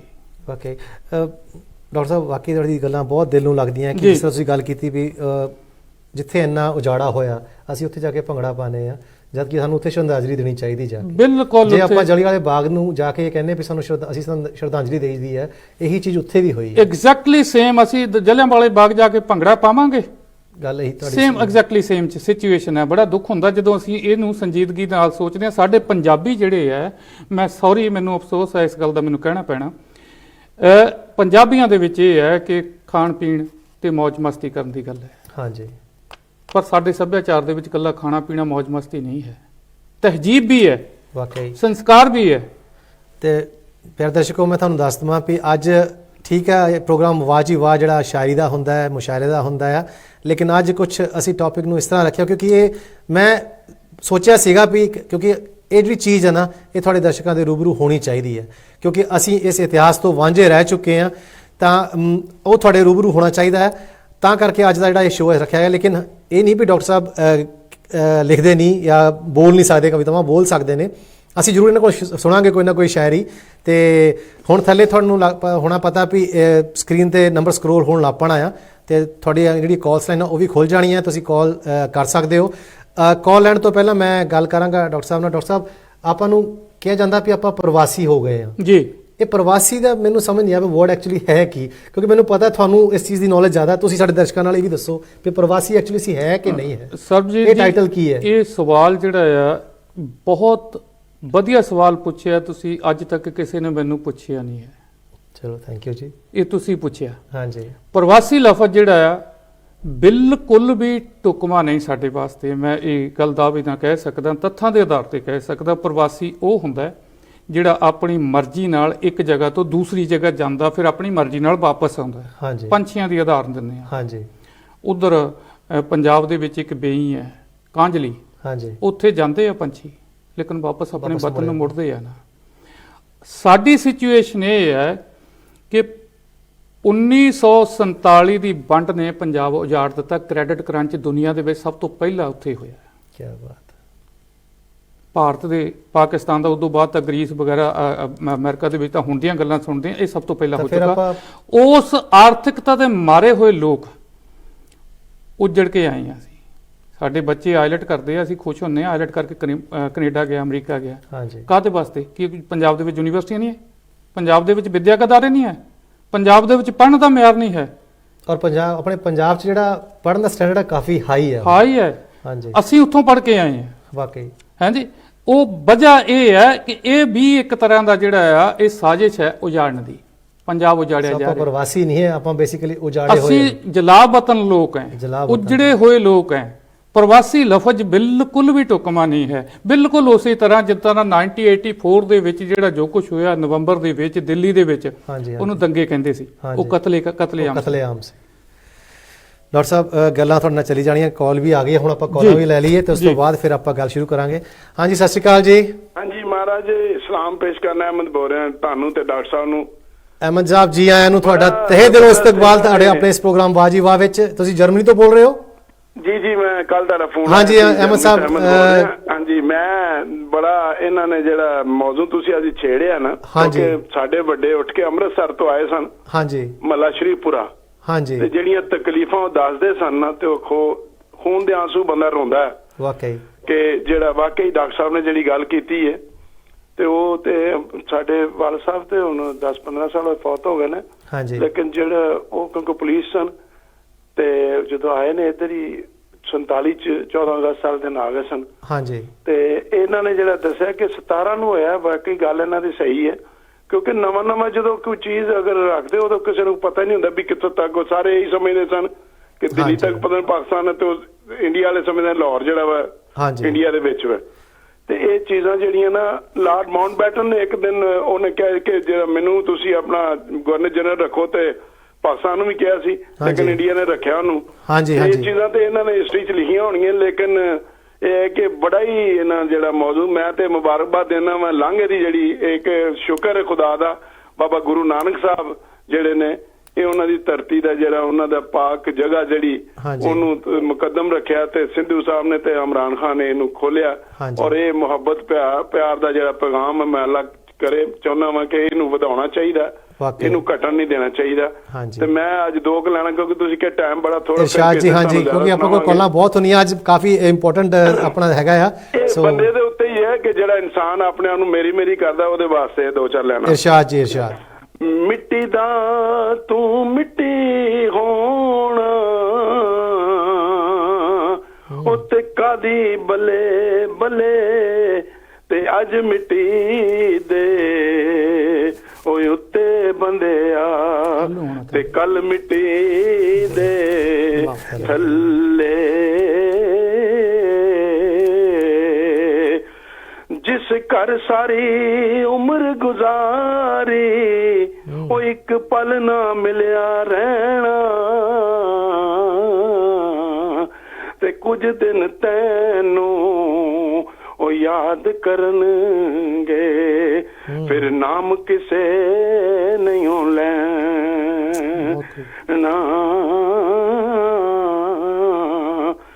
ਜਾਨ ਨਿਕਲੀ ਤੇ ਮੁਰਦਾ ਬਣਿਓ ਓਏ ਅੱਜ ਕੋਈ ਹੱਥ ਨਹੀਂ ਲਾਉਂਦਾ ਡਰਦਾ ਤੇ ਇੱਕ ਪਲ ਤੈਨੂੰ ਉਹ ਰਹਿਣ ਨਾ ਦੇਂਦੇ ਤੇ ਮਾਣ ਕਰੇ ਜਿਸ ਘਰ ਦਾ। ਬਹੁਤ ਮਿਹਰਬਾਨੀ ਜੀ, ਕਿਉਂਕਿ ਤੁਸੀਂ ਕਿਹਾ ਸੀ ਟਾਈਮ ਥੋੜਾ ਤੇ ਮੈਂ ਅਸੂਲ ਦੇ ਖਿਲਾਫ ਨਹੀਂ ਚੱਲਦਾ ਹੁੰਦਾ। ਬਹੁਤ ਸ਼ੁਕਰੀਆ ਤੁਹਾਡਾ। ਥੈਂਕ ਯੂ ਅਹਿਮਦ ਜੀ, ਬਹੁਤ ਬਹੁਤ ਧੰਨਵਾਦ ਤੁਹਾਡਾ। ਤੁਸੀਂ ਪ੍ਰੋਗਰਾਮ ਸ਼ਿਰਕਤ ਕੀਤੀ ਹੈ ਤੇ ਬੜਾ ਟਾਈਮ ਦਾ ਵੀ ਖਿਆਲ ਰੱਖਿਆ, ਕਿਉਂਕਿ ਸਾਡੇ ਹੋਰ ਵੀ ਕਾਲਰ ਵੀਰ ਜਿਹੜੇ ਨੇ ਉਹ ਫੋਨ ਤੇ ਵੇਟ ਕਰਦੇ ਹੁੰਦੇ ਨੇ। ਤਾਂ ਥੈਂਕ ਯੂ ਤੁਹਾਡੇ ਪ੍ਰੋਗਰਾਮ ਵਿੱਚ ਆਉਣ ਦਾ। ਡਾਕਟਰ ਸਾਹਿਬ ਜੀ, ਜਿਸ ਤਰ੍ਹਾਂ ਹੁਣ ਇਹਨਾਂ ਨੇ ਵੀ ਗੱਲ ਕੀਤੀ ਵੀ ਲਾਰਡ ਜਿਹੜਾ ਮਾਊਂਟ ਬੈਟਨ ਸੀ, ਉਹਨਾਂ ਨੇ ਇਹ ਅਨਾਉਂਸ ਕੀਤਾ ਸੀਗਾ। ਤੁਸੀਂ ਵੀ ਜ਼ਿਕਰ ਕੀਤਾ ਸੀ ਇਸ ਗੱਲ ਦਾ ਵੀ 17 ਅਗਸਤ ਨੂੰ ਉਹਨਾਂ ਨੇ ਰੇਡੀਓ ਤੇ ਇਹ ਗੱਲ ਕੀਤੀ ਸੀ। ਬਿਲਕੁਲ। ਇਹ ਤੋਂ ਪਹਿਲਾਂ ਇੱਕ ਹੋਰ ਮੈਂ ਤੁਹਾਨੂੰ ਦੱਸਦਾ, ਲਾਰਡ ਵੇਵਲ ਹੋਇਆ, ਉਹ ਆਪਣੇ ਭਾਰਤ ਦਾ ਜਿਹੜਾ ਆ ਉਹ ਵਾਇਸਰਾਏ ਸੀ। ਹਾਂਜੀ ਹਾਂਜੀ। ਉਹਦੀ ਸਟੇਟਮੈਂਟ ਤੁਸੀਂ ਦੇਖੋ ਕਿਤੇ ਸੁਣੋ, ਰੂਹ ਹਲਾਂਦੀ ਹੈ ਫੜ ਕੇ। ਕੀ ਬਾਤ ਹੈ। ਉਸਨੇ ਸਿੱਧੇ ਤੌਰ ਤੇ ਕਿਹਾ ਕਿ ਮੈਨੂੰ ਦੁੱਖ ਹੈ ਕਿ ਅੰਗਰੇਜ਼ ਸਾਮਰਾਜ ਜਿਹੜਾ ਹੈ ਉਹ ਹਿੰਦੁਸਤਾਨ ਨੂੰ ਵੰਡਣਾ ਨਹੀਂ ਸੀ ਚਾਹੁੰਦਾ, ਲੇਕਿਨ ਸਾਡੀ ਪੇਸ਼ ਨਹੀਂ ਗਈ। ਤੁਸੀਂ ਜਿਸ ਤਰ੍ਹਾਂ ਗੱਲ ਜ਼ਿਕਰ ਕੀਤਾ ਵੀ ਇਹ ਵੰਡ ਸਾਡੀ ਆਪਣੀ ਵੰਡ ਸੀ, ਨਾ ਕਿ ਗੋਰਿਆਂ ਦੀ ਵੰਡ ਸੀ। ਬਿਲਕੁਲ। ਡਾਕਟਰ ਸਾਹਿਬ ਗੱਲ ਆਪਾਂ ਕਰਾਂਗੇ, ਕਾਲ ਵੀ ਆ ਗਈ ਹੈ। ਹਾਂਜੀ, ਸਤਿ ਸ਼੍ਰੀ ਅਕਾਲ ਜੀ। ਸਤਿ ਸ਼੍ਰੀ ਅਕਾਲ ਜੀ ਸਰਬਜੀਤ ਜੀ, ਮੈਂ ਪਹਿਲਾ ਬੰਗੜ ਬੋਲ ਰਿਹਾ ਜੀ। ਬੰਗੜ ਜੀ, ਜੀ ਆਇਆਂ ਨੂੰ। ਤੁਸੀਂ ਵੀ ਡਾਕਟਰ ਸਾਹਿਬ ਨਾਲ ਸਾਂਝ ਫਤਿਹ ਕਰ ਲਓ। ਹਾਂ ਜੀ ਬਿਲਕੁਲ ਜੀ, ਸਤਿ ਸ਼੍ਰੀ ਅਕਾਲ ਇਹਨਾਂ ਨੂੰ। ਪ੍ਰੋਫੈਸਰ ਸਾਹਿਬ ਆਇਆ, ਡਾਕਟਰ ਸਾਹਿਬ ਆਇਆ ਸੀ, ਬਹੁਤ ਬਹੁਤ ਖੁਸ਼ੀ ਹੋ ਰਹੀ ਹੈ ਕਿ ਸਾਨੂੰ ਇਹ ਐਡਾ ਬੜਾ ਗਿਆਨ ਦੇ ਰਹੇ ਆ। ਮੈਂ ਕੁਝ ਲੈਣਾ ਲਿਖੀਆਂ, ਖੁੱਲ ਗਿਆ ਕਰਤਾਰਪੁਰ ਲਾਂਘਾ। ਇਰਸ਼ਾਦ ਜੀ ਆ ਜਾਓ। ਅਖੇ ਮਾਏ ਨਹੀਂ, ਮੈਂ ਹੁਣ ਗਾ ਕੇ ਨਹੀਂ, ਮੈਂ ਵੈਸੇ ਮੈਂ ਗਾ ਕੇ ਲਿਖਿਆ, ਮੈਂ ਉਧਰ ਬੋਲ ਕੇ ਸੁਣਾਉਂਗਾ। ਹਾਂਜੀ। ਕਿ ਮਾਏ ਨਹੀਂ ਹੁਣ ਹਵਾਵਾਂ ਖੁਸ਼ਖਬਰੀ ਲਿਆਈਆਂ, ਲੋਕੀ ਇੱਕ ਦੂਜੇ ਨੂੰ ਦੇਣ ਵਧਾਈਆਂ, ਦੋਹਾਂ ਸਰਕਾਰਾਂ ਦੀ ਹੋਈ ਸੰਧੀ, ਰਹੀ ਨਾ ਕੋਈ ਪਾਬੰਦੀ, ਉਹ ਖੁੱਲ ਗਿਆ ਕਰਤਾਰਪੁਰ ਲਾਂਘਾ, ਖਤਮ ਹੋਈਆਂ ਨਨਕਾਣੇ ਦੀਆਂ ਜੁਦਾਈਆਂ, ਮਾਏ ਨਹੀਂ ਹੁਣ ਹਵਾਵਾਂ ਖੁਸ਼ਖਬਰੀ ਲਿਆਈਆਂ। ਆਜ਼ਾਦੀ ਵੇਲੇ ਇੱਕ ਮਹਾਪਾਲੋਸੀ ਆਈ, ਜਿੱਦਾਂ ਹੀ ਨਹੀਂ ਕਿਹਾ ਉਦਾਂ ਹੀ ਮੈਂ ਲਿਖਿਆ। ਆਜ਼ਾਦੀ ਵੇਲੇ ਇੱਕ ਮਹਾਪਾਲੋਸੀ ਆਈ, ਪੰਜਾਬ ਦੀ ਹੋਈ ਸੀ ਹੱਦੋਂ ਵੱਧ ਕੋਤਵਾਹੀ। ਕਿਆ ਬਾਤ ਹੈ। ਦੋ ਹਿੱਸਿਆਂ 'ਚ ਵੰਡੀ ਗਈ ਲੁਕਾਈ, ਸਦੀਆਂ ਤੋਂ ਇੱਕ ਥਾਂ ਗਲਵਕੜੀਆਂ ਹੋ ਜੋ ਰਹਿੰਦੇ ਸੀ ਰਹਿੰਦੇ, ਅਥਲ ਪਥਲ ਹੋ ਦੂਰੀਆਂ ਪਾਈਆਂ, ਪਰ ਮਾਏ ਨਹੀਂ ਹੁਣ ਹਵਾਵਾਂ ਖੁਸ਼ਖਬਰੀ ਲਿਆਈਆਂ, ਲੋਕੀ ਇੱਕ ਦੂਜੇ ਨੂੰ ਦੇਣ ਵਧਾਈਆਂ। ਲਿਖਿਆ ਹੈ ਕਿ ਸੁਣਿਆ ਧਰਮ ਤਾਂ ਪਿਆਰ ਦਾ ਸਬਕ ਪੜਾਏ। ਪ੍ਰੋਫੈਸਰ ਜੀ ਖਿਆਲ ਨਾਲ ਸੁਣਨਾ ਜੀ। ਅਖੇ ਸੁਣਿਆ ਧਰਮ ਤਾਂ ਪਿਆਰ ਦਾ ਸਬਕ ਪੜਾਏ, ਪਰ ਇੱਥੇ ਮਜ਼ਹਬੀ ਸਾਰੇ ਪੁਆੜੇ ਪਾਏ। ਐਸੀ ਬਾਤ ਹੋਈ ਸੀ, ਅੱਲਾ ਅਨਿਆਈ ਵੱਖਰਾ ਦੇਸ਼ ਖੋਜ ਲੈ ਆਏ, ਤੇ ਪਾਕਿਸਤਾਨ ਦੁਨੀਆ ਦੇ ਨਕਸ਼ੇ ਤੇ ਸੀ ਆਪਣੀਆਂ ਹਾਜ਼ਰੀਆਂ ਲਵਾਈਆਂ, ਪਰ ਮਾਏ ਨਹੀਂ ਹੁਣ ਹਵਾਵਾਂ ਖੁਸ਼ਖਬਰੀ ਲਿਆਈਆਂ। ਕਿਆ ਬਾਤ ਹੈ ਜੀ। ਲਿਖਿਆ ਹੈ ਕਿ ਦੋ ਦੇਸ਼ ਇੱਕ ਦੂਜੇ ਤੋਂ ਅਲੱਗ ਹੋ ਗਏ, ਦੋ ਦੇਸ਼ ਬਣ ਗਏ। ਹਾਂਜੀ। ਅੱਧਾ ਬੰਨੇ ਸਦਾ ਲਈ ਪਰਪੱਕ ਹੋ ਗਏ, ਜਿੱਦਾਂ ਤੁਸੀਂ ਦੱਸਿਆ ਕਿ ਵੀਜ਼ਾ ਸਰਕਾਰੀ ਅਦਾਰਿਆਂ 'ਚ ਕਾਨੂੰਨੀ ਹੱਕ ਹੋ ਗਏ, ਵੀਜ਼ੇ ਤੋਂ ਬਿਨਾਂ ਜਾ ਨਹੀਂ ਸਕਦੇ ਆਪਾਂ। ਹਾਂਜੀ ਹਾਂਜੀ। ਬਾਗਾ ਬਾਰਡਰ ਬਣਿਆ ਕੇਂਦਰ ਬਿੰਦੂ, ਔਰ ਹੁਕਮਦੁਲੀ ਕਰਨ ਤੋਂ ਹੋਈਆਂ ਫਿਰ ਕੋਰ ਕਠਿਨਾਈਆਂ ਪੈਂਦੀਆਂ ਕਿ ਨਹੀਂ? ਤੁਸੀਂ ਹੁਕਮਦੁਲੀ ਕਰੇ ਹੀ ਨਹੀਂ ਸਕਦੇ, ਪਰਮਾਏ ਨਹੀਂ। ਹੁਣ ਹਵਾਵਾਂ ਖੁਸ਼ਖਬਰੀ ਲਿਆਈਆਂ, ਲੋਕੀ ਇੱਕ ਦੂਜੇ ਨੂੰ ਦੇਣ ਵਧਾਈਆਂ। ਪੌਣੀ ਸਦੀ ਬੀਤ ਗਈ ਪ੍ਰੋਫੈਸਰ ਜੀ, ਫਿਰ ਸੋਚ ਸੇਧ ਪਲਟ ਲਈ, ਸੋਚ ਬਦਲੀ ਹੈ, ਬਦਲਣੀ ਚਾਹੀਦੀ ਵੀ ਸੀ। ਪੌਣੀ ਸਦੀ ਬੀਤ ਗਈ 73 ਸਾਲ, ਸੋਚ ਸੇਧ ਪਲਟ ਲਈ, ਵਸਲ ਬਾਤ ਚੱਲ ਪਈ, ਤਨਹਾਈ ਜ਼ਹਿਮਤ ਨਾ ਰਹੀ, ਇੰਤਜ਼ਾਰ ਪਾਸਾ ਵਟ ਲਿਆ, ਔਰ ਮੰਜ਼ਿਲ ਲਾਗੇ ਜਾਪਦੀ, ਪਿਆਰੇ ਦੂਰ ਪੈਂਡੇ ਨਾ ਰਹੇ, ਦੀਦਾਰੇ ਪ੍ਰਤੱਖ ਹੋਣਗੇ, ਕਾਦਰ ਹੱਥ ਵਧਾਈਆਂ, ਉਹਦੇ ਹੱਥ ਵਡਿਆਈਆਂ। ਸਰਬਜੀਤ ਜੀ ਵਾਕਈ ਪਿਆਰੇ ਦੂਰ ਪੈਂਡੇ ਨਾ ਰਹੇ, ਦੀਦਾਰੇ ਪ੍ਰਤੱਖ ਹੋਣਗੇ, ਕਾਦਰ ਹੱਥ ਵਡਿਆਈਆਂ ਮਾਏ ਨਹੀਂ। ਹੁਣ ਹਵਾਵਾਂ ਖੁਸ਼ਖਬਰੀ ਲਿਆਈਆਂ, ਮੈਂ ਗਾ ਕੇ ਇਹਨੂੰ ਲਿਖਿਆ ਉਹਦਾ। ਵਾਹ ਜੀ ਵਾਹ, ਬਹੁਤ ਖੂਬ। ਲੋਕੀ ਇੱਕ ਦੂਜੇ ਨੂੰ ਦੇਣ ਵਧਾਈਆਂ, ਕਿਉਂਕਿ ਦੋਹਾਂ ਸਰਕਾਰਾਂ ਦੀ ਹੋਈ ਸੰਧੀ, ਰਹੀ ਨਾ ਕੋਈ ਪਾਬੰਦੀ, ਖੁੱਲ ਗਿਆ ਕਰਤਾਰਪੁਰ ਲਾਂਘਾ, ਖਤਮ ਹੋਇਆ ਨਨਕਾਣੇ ਦੀਆਂ, ਖਤਮ ਹੋਈਆਂ ਨਨਕਾਣੇ ਦੀਆਂ ਜੁਦਾਈਆਂ, ਖਤਮ ਹੋਈਆਂ। ਸਤਿ ਸ੍ਰੀ ਅਕਾਲ ਦੋਨਾਂ ਭਰਾਵਾਂ ਨੂੰ। ਬਹੁਤ ਬਹੁਤ ਧੰਨਵਾਦ, ਤੁਸੀਂ ਬਹੁਤ ਵਧੀਆ ਤਰੀਕੇ ਨਾਲ, ਮੈਨੂੰ ਪਤਾ ਤੁਸੀਂ ਗਾ ਕੇ ਸੁਣਾਉਂਦੇ ਹੋ, ਤਰਨਮ ਸੁਣਾਉਂਦੇ ਹੋ, ਪਰ ਤੁਸੀਂ ਟਾਈਮ ਦਾ ਅੱਜ ਪੂਰਾ ਖਿਆਲ ਰੱਖਿਆ, ਤੇ ਵਾਕਈ ਧੰਨਵਾਦ ਤੁਹਾਡਾ। ਤੇ ਤੁਸੀਂ ਇਸ ਤਰ੍ਹਾਂ ਹੀ ਪ੍ਰੋਗਰਾਮ ਵਿੱਚ ਸ਼ਿਰਕਤ ਕਰਦੇ ਰਿਹਾ ਕਰੋ। ਡਾਕਟਰ ਸਾਹਿਬ ਬੜੀ ਪਿਆਰੀ ਗੱਲ ਕੀਤੀ ਹੈ ਅਹਿਮਦ ਜੀ ਨੇ ਤੇ ਬੰਗੜ ਜੀ ਨੇ, ਦੇਖੋ ਕਿੰਨੇ ਹਨਾ ਪਿਆਰ ਨਾਲ ਇਹਨਾਂ ਨੇ ਜ਼ਿਕਰ ਕੀਤਾ। ਰੂਹ ਜਿਹੜੀ ਹੈ ਉਹ ਅੰਦਰੋਂ ਜਿਹੜੀ ਹੈ ਲਿਖੀ ਹੋਈਆਂ ਰਚਨਾਵਾਂ ਇਹਨਾਂ ਨੇ ਕਹਿੰਦੇ ਮੈਂ ਕੱਲੇ ਲਿਖੀ ਹੈ ਇਹ ਗੱਲ, ਵੀ ਜਦੋਂ ਮੈਨੂੰ ਪਤਾ ਲੱਗਿਆ ਵੀ ਆਪਾਂ ਇਹ ਗੱਲ ਕਰਨੀ ਆ। ਡਾਕਟਰ ਸਾਹਿਬ ਤੁਹਾਡੀਆਂ ਕਿਤਾਬਾਂ ਜਿਹੜੀਆਂ ਆ ਉਹ ਪੜ੍ਹਾਈਆਂ ਵੀ ਜਾਂਦੀਆਂ ਯੂਨੀਵਰਸਿਟੀ 'ਚ। ਬਿਲਕੁਲ ਬਿਲਕੁਲ। ਹੁਣ ਆਹ ਕਿਤਾਬ ਮੇਰੇ ਕੋਲ ਦਰਸ਼ਕੋ ਪਈ ਹੈ ਸਾਹਮਣੇ, ਦੇਖੋ ਇਹ ਹੈਗੀ ਆ 66 year of Punjabis in Leicester. So ਆਹ ਕਿਤਾਬ ਜਿਹੜੀ ਹੈ ਇਹ ਇੱਥੇ ਲੈਸਟਰ ਯੂਨੀਵਰਸਿਟੀ 'ਚ ਪੜ੍ਹਾਈ ਜਾਂਦੀ ਹੈ। ਲੈਸਟਰ ਯੂਨੀਵਰਸਿਟੀ, ਲਖਪੁਰੋ ਯੂਨੀਵਰਸਿਟੀ, ਡਿਮੋਂਟਫੋਰਡ ਯੂਨੀਵਰਸਿਟੀ, ਆਪਣੀ Cambridge university, Oxford university, London university, ਇਹਨਾਂ ਸਾਰਿਆਂ 'ਚ ਕਿਤਾਬਾਂ ਪੜ੍ਹਾਈ ਜਾਂਦੀਆਂ। Meiji university Japan, Trinity college London, Berlin. ਵਾਹ ਕੀ ਬਾਤ ਹੈ ਇਹ ਸਾਰੀ ਜਗ੍ਹਾ ਤੇ House of Commons, House of Lords, National Library Wales, Scotland, ਇਹ ਹਰ ਇੱਕ ਜਗ੍ਹਾ ਦੇ ਉੱਤੇ ਕਿਤਾਬ ਜਿਹੜੀ ਅਵੇਲੇਬਲ ਹੈ, ਔਰ ਉਹਨਾਂ ਦੇ ਕੋਲ ਐਜ ਏ ਰੈਫਰੈਂਸ ਵੀ ਪਈ ਹੈ, ਔਰ ਐਜ ਏ ਸਟੂਡੈਂਟਸ ਵੀ ਪੜ੍ਹਦੇ ਆ, ਇਹਨਾਂ ਤੋਂ ਰਿਸਰਚ ਬੇਸਡ ਹੈ ਸਾਰੀ। ਅੱਛਾ, ਇਹ ਫਸਟ ਟਾਈਮ ਐਵਰ ਇਹ ਵੀ ਜਿਹੜੀ ਹੈ ਸੋਸ਼ੀਓਲੋਜੀਕਲ ਸਮਾਜ ਵਿਗਿਆਨਕ ਰਿਸਰਚ ਹੈ ਜਿਹੜੀ ਕਿਸੇ ਵਿਸ਼ੇ ਦੇ ਉੱਤੇ ਆਪਣੀ ਕਮਿਊਨਿਟੀ ਨੂੰ ਪੰਜਾਬੀਆਂ ਨੂੰ ਮੁੱਖ ਰੱਖ ਕੇ ਕੀਤੀ ਗਈ ਹੈ। ਕੀ ਬਾਤ ਹੈ ਡਾਕਟਰ ਸਾਹਿਬ ਜੀ। ਵੈਸੇ ਵਾਕਈ ਸਾਡੇ ਕੋਲ ਇੱਕ ਹੀਰਾ ਆ, ਔਰ ਸਾਨੂੰ ਪਛਾਣ ਹੀ ਨਹੀਂ ਸੀ ਇਸ ਹੀਰੇ ਦੀ ਹਾਲੇ ਤੱਕ ਵੀ, ਲੇਕਿਨ ਜਿਹੜੇ ਕਹਿੰਦੇ ਹੁੰਦੇ ਨਾ ਹੀਰੇ ਨੂੰ ਆਪਣੀ ਪਛਾਣ ਆਪ ਨਹੀਂ ਹੁੰਦੀ, ਸਾਨੂੰ ਲੱਭਣਾ ਪੈਂਦਾ। ਸੋ ਤੁਸੀਂ ਇਹ ਗੱਲ ਮੈਨੂੰ ਕਹਿ ਲਓ ਵੀ ਅਸੀਂ ਵਾਹ ਜੀ ਵਾਹ 'ਚ ਇਹਨਾਂ ਨੂੰ ਲੱਭ ਕੇ ਲਿਆਂਦਾ ਤੇ ਤੁਹਾਡੇ ਮੋਹਰੇ ਕੀਤਾ, ਔਰ ਅੱਜ ਉਹ ਖਜ਼ਾਨਾ ਤੁਹਾਡੇ ਰੂਬਰੂ ਇਹ ਕਰ ਰਹੇ ਆ, ਆਪਣੇ ਹੱਥਾਂ ਨਾਲ ਲਿਖਿਆ ਹੋਇਆ, ਜਿਸ ਖਜ਼ਾਨੇ ਦਾ ਕੋਈ ਮੁੱਲ ਨਹੀਂ, ਇਹਨੂੰ ਕੋਈ ਖਰੀਦ ਨਹੀਂ ਸਕਦਾ। ਇਹ ਤੁਹਾਨੂੰ ਮੈਂ ਦਾਅਵੇ ਨਾਲ ਕਹਿ ਦਿੰਦਾ ਹਾਂ ਵੀ ਜਿਹੜੀ ਤੁਸੀਂ ਇਹ ਕਿਤਾਬ ਪੜ੍ਹੋਗੇ, ਗਾਥਾ ਬੋਲਦੀ ਹੈ, ਤਾਰੀਖ ਬੋਲਦੀ ਹੈ ਗਾਥਾ ਕਰਤਾਰਪੁਰ ਲਾਂਘੇ ਦੀ, ਇਸ ਕਿਤਾਬ ਦਾ ਕੋਈ ਮੁੱਲ ਨਹੀਂ ਹੈ। ਸੋ ਇਹ ਖਜ਼ਾਨਾ ਜਿਹੜਾ ਅਨਮੋਲ ਹੈ, ਇਹਨੂੰ ਕੋਈ ਖਰੀਦ ਨਹੀਂ ਸਕਦਾ, ਪਰ ਇਹਨੂੰ ਪੜ੍ਹਿਓ ਜ਼ਰੂਰ ਤੁਸੀਂ ਲੈ ਕੇ। ਇਹ ਮੈਂ ਤੁਹਾਨੂੰ ਕਹਿੰਦਾ ਵੀ ਆਪਾਂ ਨੂੰ ਆਪਣੇ ਇਤਿਹਾਸ ਦਾ ਪਤਾ ਲੱਗੂਗਾ। ਸੋ ਦੋਸਤੋ ਕਾਲ ਵੀ ਆ ਗਈ, ਆਪਾਂ ਕਾਲ ਲੈ ਲਈਏ ਤੇ ਫਿਰ ਆਪਾਂ ਗੱਲ ਜਾਰੀ ਰੱਖਾਂਗੇ। ਹਾਂਜੀ ਸਤਿ ਸ਼੍ਰੀ ਅਕਾਲ ਜੀ। ਸਤਿ ਸ੍ਰੀ ਅਕਾਲ ਭਾਜੀ, ਸਤਿ ਸ੍ਰੀ ਅਕਾਲ ਜੀ। ਵਾਹ ਜੀ ਵਾਹ ਪ੍ਰੋਗਰਾਮ ਵਿੱਚ। ਥੈਂਕ ਯੂ ਭਾਜੀ। ਕੌਣ ਸਾਹਿਬ ਬੋਲਦੇ ਹੋ ਜੀ? ਮੈਂ ਜਸਵੀਰ ਸਿੰਘ ਕੂਨਰ ਬੋਲਦਾ ਟਰਬੀ ਤੋਂ। ਹਾਂਜੀ ਜਸਵੀਰ ਸਿੰਘ ਕੂਨਰ ਜੀ, ਸਤਿ ਸ਼੍ਰੀ ਅਕਾਲ ਜੀ। ਜਗਾਰਾ ਸਿੰਘ ਢਿੱਲੋਂ ਸਾਹਿਬ ਨੂੰ ਬਹੁਤ ਬਹੁਤ ਸਤਿ ਸ਼੍ਰੀ ਅਕਾਲ ਜੀ। ਸਤਿ ਸ਼੍ਰੀ ਅਕਾਲ ਕੂਨਰ ਸਾਹਿਬ, ਸਤਿ ਸ਼੍ਰੀ ਅਕਾਲ। ਤੇ ਬੜੀ ਖੁਸ਼ੀ ਹੋਈ ਆ ਬਈ ਐਡੇ ਵੱਡੇ ਪਲੇਟਫਾਰਮ ਤੇ ਤੁਸੀਂ ਪਹੁੰਚ ਕੇ ਆਪਣੀ ਬੁੱਕ ਜਿਹੜੀ ਰਿਲੀਜ਼ ਕੀਤੀ ਆ, ਬੜੀ ਖੁਸ਼ੀ ਆ। Thank you. ਤੇ ਤੁਸੀਂ ਤਾਂ ਪਹਿਲਾਂ ਹੀ ਬਹੁਤ ਕਿਤਾਬਾਂ ਲਿਖ ਚੁੱਕੇ ਆ, ਹੋਰ ਵੀ ਲਿਖੀ ਜਾਂਦੇ ਆ। ਮੈਂ ਜਿਸ ਤਰ੍ਹਾਂ ਪਹਿਲਾਂ ਜ਼ਿਕਰ ਕੀਤਾ ਵੀ 18 ਕਿਤਾਬਾਂ ਤਾਂ ਲਿਖ ਚੁੱਕੇ ਆਲਰੇਡੀ ਪਹਿਲੇ। ਹਾਂਜੀ। ਤੇ ਮੈਂ ਤਾਂ ਇਹ ਸਮਝਦਾ ਵੀ ਪ੍ਰੋਫੈਸਰ ਸਾਹਿਬ ਦਾ ਆਪਣੇ ਆਪ ਵਿੱਚ ਇੱਕ ਮੰਚ ਆ। ਵਾਕਈ ਕਿ ਮੈਂ ਉਹੀ ਤਾਂ ਗੱਲ ਕੀਤੀ, ਹੀਰੇ ਦੀ ਪਛਾਣ ਆਪਣੇ ਆਪ ਨੂੰ ਨਹੀਂ ਹੁੰਦੀ, ਪਰ ਅਸੀਂ ਹੀਰਾ ਲੱਭ ਕੇ ਲੈ ਆਂਦਾ ਅੱਜ। ਹਾਂਜੀ। ਇਹ ਸੁਖਨਾ ਸਾਹਿਬ ਤੁਸੀਂ ਕੀ ਕਹਿਣਾ ਚਾਹੋਗੇ ਅੱਜ ਦੇ ਇਸ ਜਿਹੜੇ ਆਪਾਂ ਟੌਪਿਕ ਰੱਖਿਆ ਆ, ਤਾਰੀਖ ਬੋਲਦੀ ਹੈ ਗਾਥਾ ਕਰਤਾਰਪੁਰ ਲਾਂਘੇ ਦੀ, ਕੀ ਕਹਿਣਾ ਚਾਹੋਗੇ ਇਹਦੇ ਬਾਰੇ? ਦੇਖੋ ਜੀ, ਬੜੀ ਵੱਡੀ ਪ੍ਰਾਪਤੀ ਆ ਕੌਮ ਲਈ, ਤੇ ਜਿਹੜੀ ਇਹ ਬੁੱਕ ਲਿਖੀ ਆ, ਉਹਨਾਂ ਨੇ ਕਿਤਾਬ ਲਿਖੀ ਆ, ਤੇ ਇਹਦੇ 'ਚ ਜਿਹੜੀਆਂ ਗੱਲਾਂ ਇਹਨਾਂ ਨੇ ਲਿਖੀਆਂ ਉਹ ਕਿਸੇ ਨੂੰ ਇਤਿਹਾਸ ਵਿੱਚ ਪਤਾ ਹੀ ਨਹੀਂ, ਸਾਨੂੰ ਤਾਂ। ਹਾਂਜੀ। ਜਿਵੇਂ ਤੁਸੀਂ ਕਹੀ ਗੱਲ ਨਾ ਵੀ ਸਾਨੂੰ ਤਾਂ ਇਹ ਪੜ੍ਹੀਆਂ ਨਹੀਂ, ਆਪਾਂ ਹਿਸਟਰੀ ਸਾਰਿਆਂ ਨੇ ਪੜ੍ਹੀ ਆ। ਹਾਂਜੀ। ਪਰ ਜਿਹੜੀ ਇਹਨਾਂ ਦੀ ਬਰੀਕੀ ਆ ਨਾ, ਛਾਣਬੀਣ ਕਰਕੇ ਐਡੀ ਖੋਜ ਕਰਕੇ ਲਿਖਣ ਵਾਲੀ ਗੱਲ ਆ, ਉਹ ਸਾਨੂੰ ਮਾਣ ਹੈ ਇਹਨਾਂ ਤੇ। ਵਾਕਈ। ਔਰ ਕੁਨਰ ਸਾਹਿਬ ਇਹ ਵੀ ਮੈਂ ਦੱਸ ਦਵਾਂ ਵੀ ਇਹ ਕੋਈ ਇਹ 'ਚ ਆਪਣੀ ਕਾਲਪਨਿਕ ਚੀਜ਼ਾਂ ਨਹੀਂ ਹੈ ਇਸ ਕਿਤਾਬ ਵਿੱਚ, ਇਹ ਬਕਾਇਦਾ ਪੂਰੇ ਤੱਥ ਦੇ ਨਾਲ ਲਿਖੀ ਗਈ ਹੈ ਇਸ ਕਿਤਾਬ ਦੇ ਵਿੱਚ, ਔਰ ਉਹਦਾ ਜਿਹੜਾ ਪ੍ਰੂਫ ਹੈ ਉਹ ਹੈਗਾ ਸਾਰਾ ਕੁਝ। ਜੇ ਕੋਈ ਕਿਸੇ ਨੂੰ ਸ਼ੱਕ ਵੀ ਹੋਵੇ ਤਾਂ ਇਹਨਾਂ ਨਾਲ ਗੱਲ ਕਰਕੇ ਉਹ ਲੈ ਸਕਦਾ ਹੈ। ਜੀ ਬਿਲਕੁਲ ਬਿਲਕੁਲ ਨਹੀਂ ਫਿਰ ਐਵੇਂ ਤਾਂ ਪ੍ਰੋਫੈਸਰ ਕਹਾਉਂਦੇ ਆ ਨਾ। ਹਾਂਜੀ, ਤੁਸੀਂ ਕੁਝ ਲਿਖਿਆ ਹੈ ਜੀ ਇਹਨਾਂ ਬਾਰੇ? ਹਾਂਜੀ, ਤੁਸੀਂ ਕੁਝ ਲਿਖਿਆ? ਨਹੀਂ ਮੈਂ ਇਹਨਾਂ ਬਾਰੇ ਕੀ ਲਿਖਣਾ, ਇਹ ਨਹੀਂ, ਵੈਸੇ ਕੁਝ ਕਰਤਾਰਪੁਰ ਬਾਰੇ ਕੁਝ ਤੁਸੀਂ ਲਿਖਿਆ, ਇਸ ਲਾਂਘੇ ਬਾਰੇ ਕੁਝ ਚੰਦ ਲਾਈਨਾਂ ਲਿਖੀਆਂ? ਨਹੀਂ ਹੁਣ ਮੈਂ ਲਿਖਣ ਵਾਲਾ ਨਹੀਂ ਹੈਗਾ, ਹੁਣ ਸੁਣਾਉਣੀਆਂ ਨਹੀਂ, ਕਿਉਂਕਿ ਇਹਨਾਂ ਦੀਆਂ ਗੱਲਾਂ ਸੁਣਨੀਆਂ ਆਪਾਂ, ਅੱਜ ਟਾਈਮ ਮੈਂ ਨਹੀਂ ਬੜਾ ਲੈਣਾ। ਤੇ ਮੈਂ ਧੰਨਵਾਦ ਕਰਦਾ ਤੁਹਾਡਾ KTV ਦਾ। ਥੈਂਕ ਯੂ ਭਾਜੀ। ਸਾਰੇ ਸਰੋਤਿਆਂ ਨੂੰ ਚਾਹੁੰਦਾ ਵੀ KTV ਦਾ ਸਾਥ ਦੇਣ ਤੇ ਪ੍ਰੋਫੈਸਰ ਸਾਹਿਬ ਦੀਆਂ ਜਿਹੜੀਆਂ ਬੁੱਕਾਂ ਲਿਖੀਆਂ ਪੜ੍ਹਨ ਤੇ ਸਾਨੂੰ ਇਤਿਹਾਸ ਦਾ ਪਤਾ ਲੱਗੇ। ਵਾਕਈ ਥੈਂਕ ਯੂ ਭਾਜੀ, ਥੈਂਕ ਯੂ। ਤੇ ਅਸੀਂ ਇਹੋ ਜਿਹੇ ਜਿਹੜੇ ਸਾਡੇ ਵਿਦਵਾਨ ਲੋਕ ਆ ਉਹਨਾਂ ਦੀ ਕਦਰ ਕਰੀਏ, ਉਹਨਾਂ ਨੂੰ ਪੜ੍ਹੀਏ ਸੁਣੀਏ। ਬਸ ਇਹ ਤੁਹਾਡਾ ਧੰਨਵਾਦ ਸਾਰਿਆਂ ਦਾ। Thank you. ਤੇ ਮੈਂ ਬੜੀ ਲੰਬੀ ਨਹੀਂ ਗੱਲ ਕਰਨੀ ਚਾਹੁੰਦਾ, ਤੁਹਾਡੀ ਗੱਲਾਂ ਸੁਣਨੀਆਂ ਚਾਹੁੰਦੇ ਆ। Thank you, ਹਾਂਜੀ ਪ੍ਰੋਫੈਸਰ ਸਾਹਿਬ, ਧੰਨਵਾਦ ਤੁਹਾਡਾ ਬਹੁਤ ਬਹੁਤ ਜੀ। ਸ਼ੁਕਰੀਆ ਸਰ, ਸ਼ੁਕਰੀਆ ਜੀ, ਬਹੁਤ ਬਹੁਤ ਮਿਹਰਬਾਨੀ। ਡਾਕਟਰ ਸਾਹਿਬ ਜੀ, ਤੁਸੀਂ ਕੋਈ ਹੁਣ ਆਪਣੀ ਕੋਈ ਸ਼ੇਰ ਸੁਣਾਓ ਜਿਹੜਾ ਇਸ ਤਰ੍ਹਾਂ ਦਾ ਹੋਵੇ ਵੀ ਦਰਸ਼ਕ ਵੀ ਕਹਿਣ ਵਾਹ ਜੀ ਵਾਹ।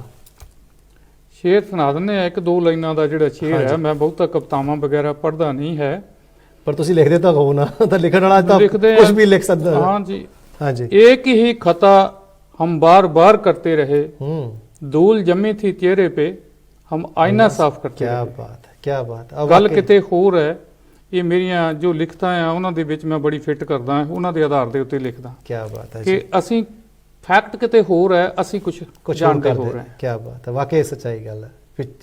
ਧੂਲ ਤਾਂ ਸਾਡੇ ਚਿਹਰੇ ਤੇ ਜੰਮੀ ਸੀ, ਪਰ ਅਸੀਂ ਐਵੇਂ ਸ਼ੀਸ਼ਾ ਸਾਫ਼ ਕਰਦੇ। ਅਸੀਂ ਸ਼ੀਸ਼ਾ ਸਾਫ਼ ਕਰਨ ਤੇ ਹੋਏ ਹਾਂ। ਡਾਕਟਰ ਸਾਹਿਬ ਨੇ ਬਹੁਤ ਵਧੀਆ ਗੱਲ ਕੀਤੀ ਹੈ। ਤੇ ਡਾਕਟਰ ਸਾਹਿਬ ਕਾਲ ਆ ਗਈ, ਆਪਾਂ ਕਾਲ ਲੈ ਲਈ। ਹਾਂਜੀ, ਸਤਿ ਸ਼੍ਰੀ ਅਕਾਲ ਜੀ।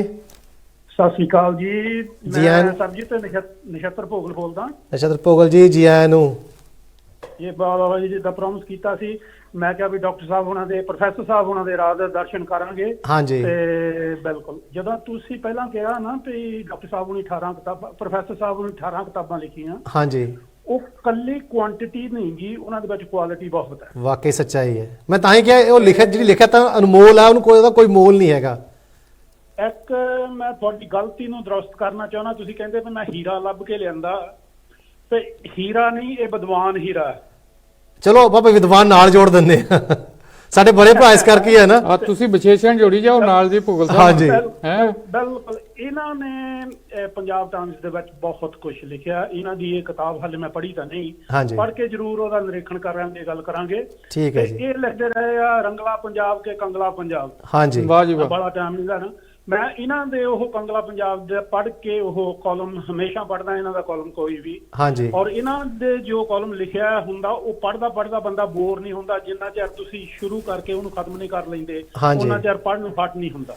ਤੇ ਨਛੱਤਰ ਭਾਜੀ ਤੁਸੀਂ ਫਿਰ ਕੀ ਲਿਖਿਆ ਅੱਜ ਇਸ?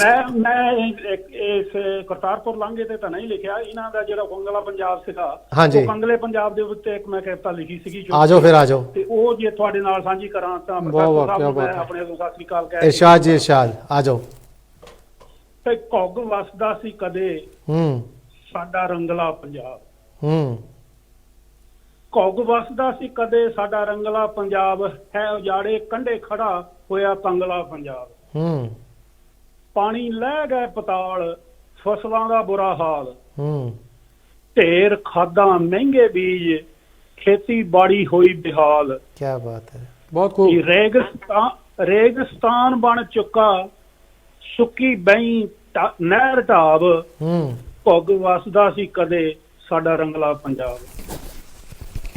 ਪਈ ਰੋਲੀ ਮਾਪਿਆਂ ਦੀ ਪੱਗ, ਵੱਡ ਮੁੱਲਾ ਗਹਿਣਾ ਨਗ, ਡਰਦੇ ਬੋਲਣ ਨਾ ਮੂੰਹੋਂ ਭਾਵੇਂ ਦੁਖੇ ਰਗ ਰਗ, ਪੁੱਤ ਬਾਪੂ ਦੀ ਨਾ ਮੰਨੇ ਮਿਲੇ ਮਿੱਟੀ ਰੋਬ ਦਾਵ, ਤੇ ਘੁੱਗ ਵਸਦਾ ਸੀ ਕਦੇ ਸਾਡਾ ਰੰਗਲਾ ਪੰਜਾਬ, ਹੈ ਉਜਾੜੇ ਕੰਢੇ ਖੜਾ ਹੋਇਆ ਕੰਗਲਾ ਪੰਜਾਬ।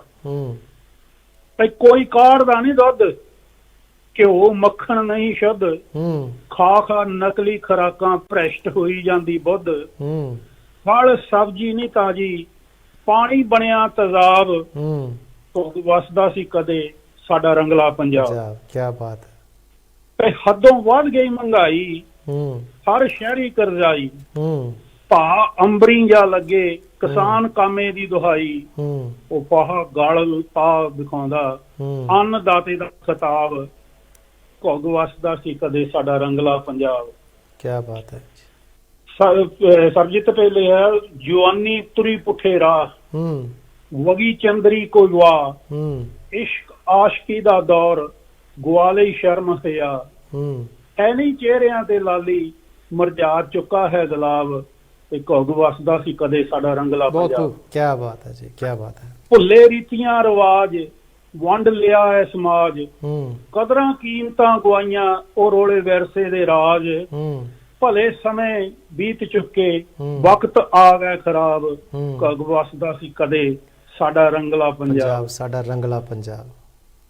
ਲੱਚਰ ਗੀਤ ਉੱਚੇ ਸਾਜ, ਖੌਰੂ ਪਾਉਂਦੀ ਹੋਈ ਆਵਾਜ਼, ਖਮੋਸ਼ ਢੱਡ ਤੇ ਸਰੰਗੀ ਅਲਗੋਜਿਆਂ ਦੇ ਸੁੱਚੇ ਨਾਦ, ਉਹ ਭੁੱਲੇ ਨਾਨਕ ਦੀ ਬਾਣੀ ਭਾਈ ਮਰਦਾਨੇ ਦੀ ਰਵਾਬ, ਘੁੱਗ ਵਸਦਾ ਸੀ ਕਦੇ ਸਾਡਾ ਰੰਗਲਾ ਪੰਜਾਬ, ਘੁੱਗ ਵਸਦਾ ਸੀ ਕਦੇ ਸਾਡਾ ਰੰਗਲਾ ਪੰਜਾਬ।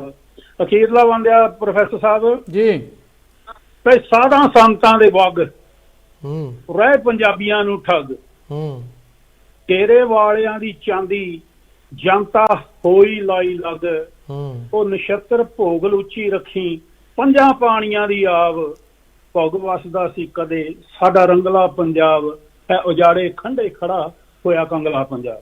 ਸਰਬਜੀਤ ਸਿੰਘ ਤੇਰੇ ਤੇ ਬੜਾ ਮਾਣ ਹੈ, ਤੇ ਅੱਜ ਬਿਲਕੁਲ ਹੀ ਵਿਦਵਾਨ ਹੀਰਾ ਸਾਡੇ ਮੂਹਰੇ ਲਿਆਂਦਾ, ਔਰ ਮੇਰਾ ਚੱਲ ਕੇ ਤੁਹਾਡੇ ਭਰਾਵਾਂ ਦਾ ਆਸ਼ੀਰਵਾਦ ਹੈ ਜੀ। ਮੈਂ ਤਾਂ ਕੀ ਹਾਂ, ਬਸ ਕੋਸ਼ਿਸ਼ ਕੀਤੀ ਇੱਕ ਛੋਟੀ ਜੀ। ਬਹੁਤ ਮਿਹਰਬਾਨੀ। ਮੈਂ ਤੁਹਾਡੇ ਕੋਲੋਂ ਇੱਕ ਮੰਗਦਾ ਤੁਹਾਡੇ ਤੋਂ ਬਦਾਇਗੀ ਲੈਣਾ ਇਹਦੇ ਨਾਲ। ਪ੍ਰੋਫੈਸਰ ਸਾਹਿਬ ਉਹਨਾਂ ਨੂੰ ਸਤਿ ਸ੍ਰੀ ਅਕਾਲ। ਮੇਰੇ ਸਤਿ ਸ੍ਰੀ ਅਕਾਲ ਜੀ, ਸਤਿ ਸ੍ਰੀ ਅਕਾਲ ਭੋਗਲ ਸਾਹਿਬ, ਥੈਂਕ ਯੂ। ਬਹੁਤ ਅੱਛਾ ਉਹਨਾਂ ਨੇ ਭੋਗਲ ਸਾਹਿਬ ਉਹਨਾਂ ਨੇ ਪੰਜਾਬ ਦੇ ਮੌਜੂਦਾ ਹਾਲਾਤ ਜਿਹੜੇ ਆ ਉਹਨਾਂ ਦੇ ਕਵਿਤਾ ਦੇ ਵਿੱਚ ਤਬਸਰਾ ਕਰ ਦਿੱਤਾ ਜੀ। ਤੁਸੀਂ ਕੋਈ ਗੱਲ ਕਹਿਣਾ ਚਾਹੋਗੇ ਇਹਦੇ ਬਾਰੇ? ਮੈਂ ਇਹਦੇ ਬਾਰੇ ਚ ਇਹੀ ਕਹਾਂਗਾ ਕਿ ਮੈਂ ਇਹਦੇ ਬਾਰੇ ਚ ਕਿਤਾਬ ਲਿਖੀ ਹੈ ਇੱਕ ਬਹੁਤ ਵੱਡੀ, ਉਹਨਾਂ ਨੇ ਜ਼ਿਕਰ ਕਰ ਦਿੱਤਾ ਰੰਗਲਾ ਪੰਜਾਬ ਕੇ ਕੰਗਲਾ ਪੰਜਾਬ। ਉਹਨਾਂ ਨੇ ਪਹਿਲਾਂ ਵੀ ਜ਼ਿਕਰ ਕਰ ਦਿੱਤਾ ਕਿ ਉਹਨਾਂ ਨੇ ਪੰਜਾਬ ਟਾਈਮ ਦੇ ਵਿੱਚ ਪੜ੍ਹੀ ਵੀ ਹੈ, ਔਰ ਕਿਤਾਬ ਵੀ ਪੜ੍ਹੀ ਹੈ। ਉਹਦੇ ਆਧਾਰ ਦੇ ਉੱਤੇ ਕਾਫੀ ਕੁਝ ਜਿਹੜੇ ਫੈਕਟ ਹੈ ਬਿਲਕੁਲ ਸਿਮਿਲਰ ਜਿਹੜੇ ਆ ਇਹਨਾਂ ਨੇ ਵਰਤੇ। ਇਹਨਾਂ ਨੇ ਕਵਿਤਾ ਦੇ ਵਿੱਚ ਜਿਹੜੀ ਆ ਉਹਨੂੰ ਪਰੋ ਦਿੱਤਾ ਕਿਤਾਬ ਨੂੰ। ਮੇਰੇ ਵਾਸਤੇ ਉਹ ਮਾਣ ਵਾਲੀ ਗੱਲ ਹੈ। ਕੀ ਬਾਤ ਹੈ ਜੀ। ਦੇਖੋ ਇਸ ਤਰ੍ਹਾਂ ਦੇ ਸਾਡੇ ਵੀਰ ਜਿਹੜੇ ਪਿਆਰ ਕਰਦੇ ਆ ਉਹ, ਔਰ ਇਹਨੇ ਵਿਦਵਾਨ ਨੇ, ਇਹਨੇ ਵਧੀਆ ਲਿਖਦੇ ਨੇ ਉਹ ਵੀ, ਔਰ ਉਹਨਾਂ ਨੇ ਉਸ ਕਿਤਾਬ ਦਾ ਜਿਹੜਾ ਜ਼ਿਕਰ ਆ ਪੂਰਾ ਉਹ ਇੱਕ ਕਵਿਤਾ ਚ ਪਰੋ ਕੇ ਇਹਨਾਂ ਦੀਆਂ ਲਿਖਤਾਂ ਪੜ੍ਹਦਾ ਰਹਿਣਾ ਮੈਂ, ਬੜੀਆਂ ਇਨਸਪੀਰੇਸ਼ਨਲ, ਬੜੀਆਂ ਸੇਧ ਦੇਣ ਵਾਲੀਆਂ ਹੈਗੀਆਂ। ਕਾਫੀ ਕੁਝ ਮਿਲਦਾ ਉਹਨਾਂ ਤੋਂ, ਕੁਝ ਮਿਲਦਾ। ਡਾਕਟਰ ਸਾਹਿਬ ਇੱਕ ਚੰਦ ਲਾਈਨਾਂ ਮੈਨੂੰ ਵੀ ਆ ਗਈਆਂ ਸੀ, ਯਾਦ ਦੇਖੀਆਂ ਸੀਗੀਆਂ।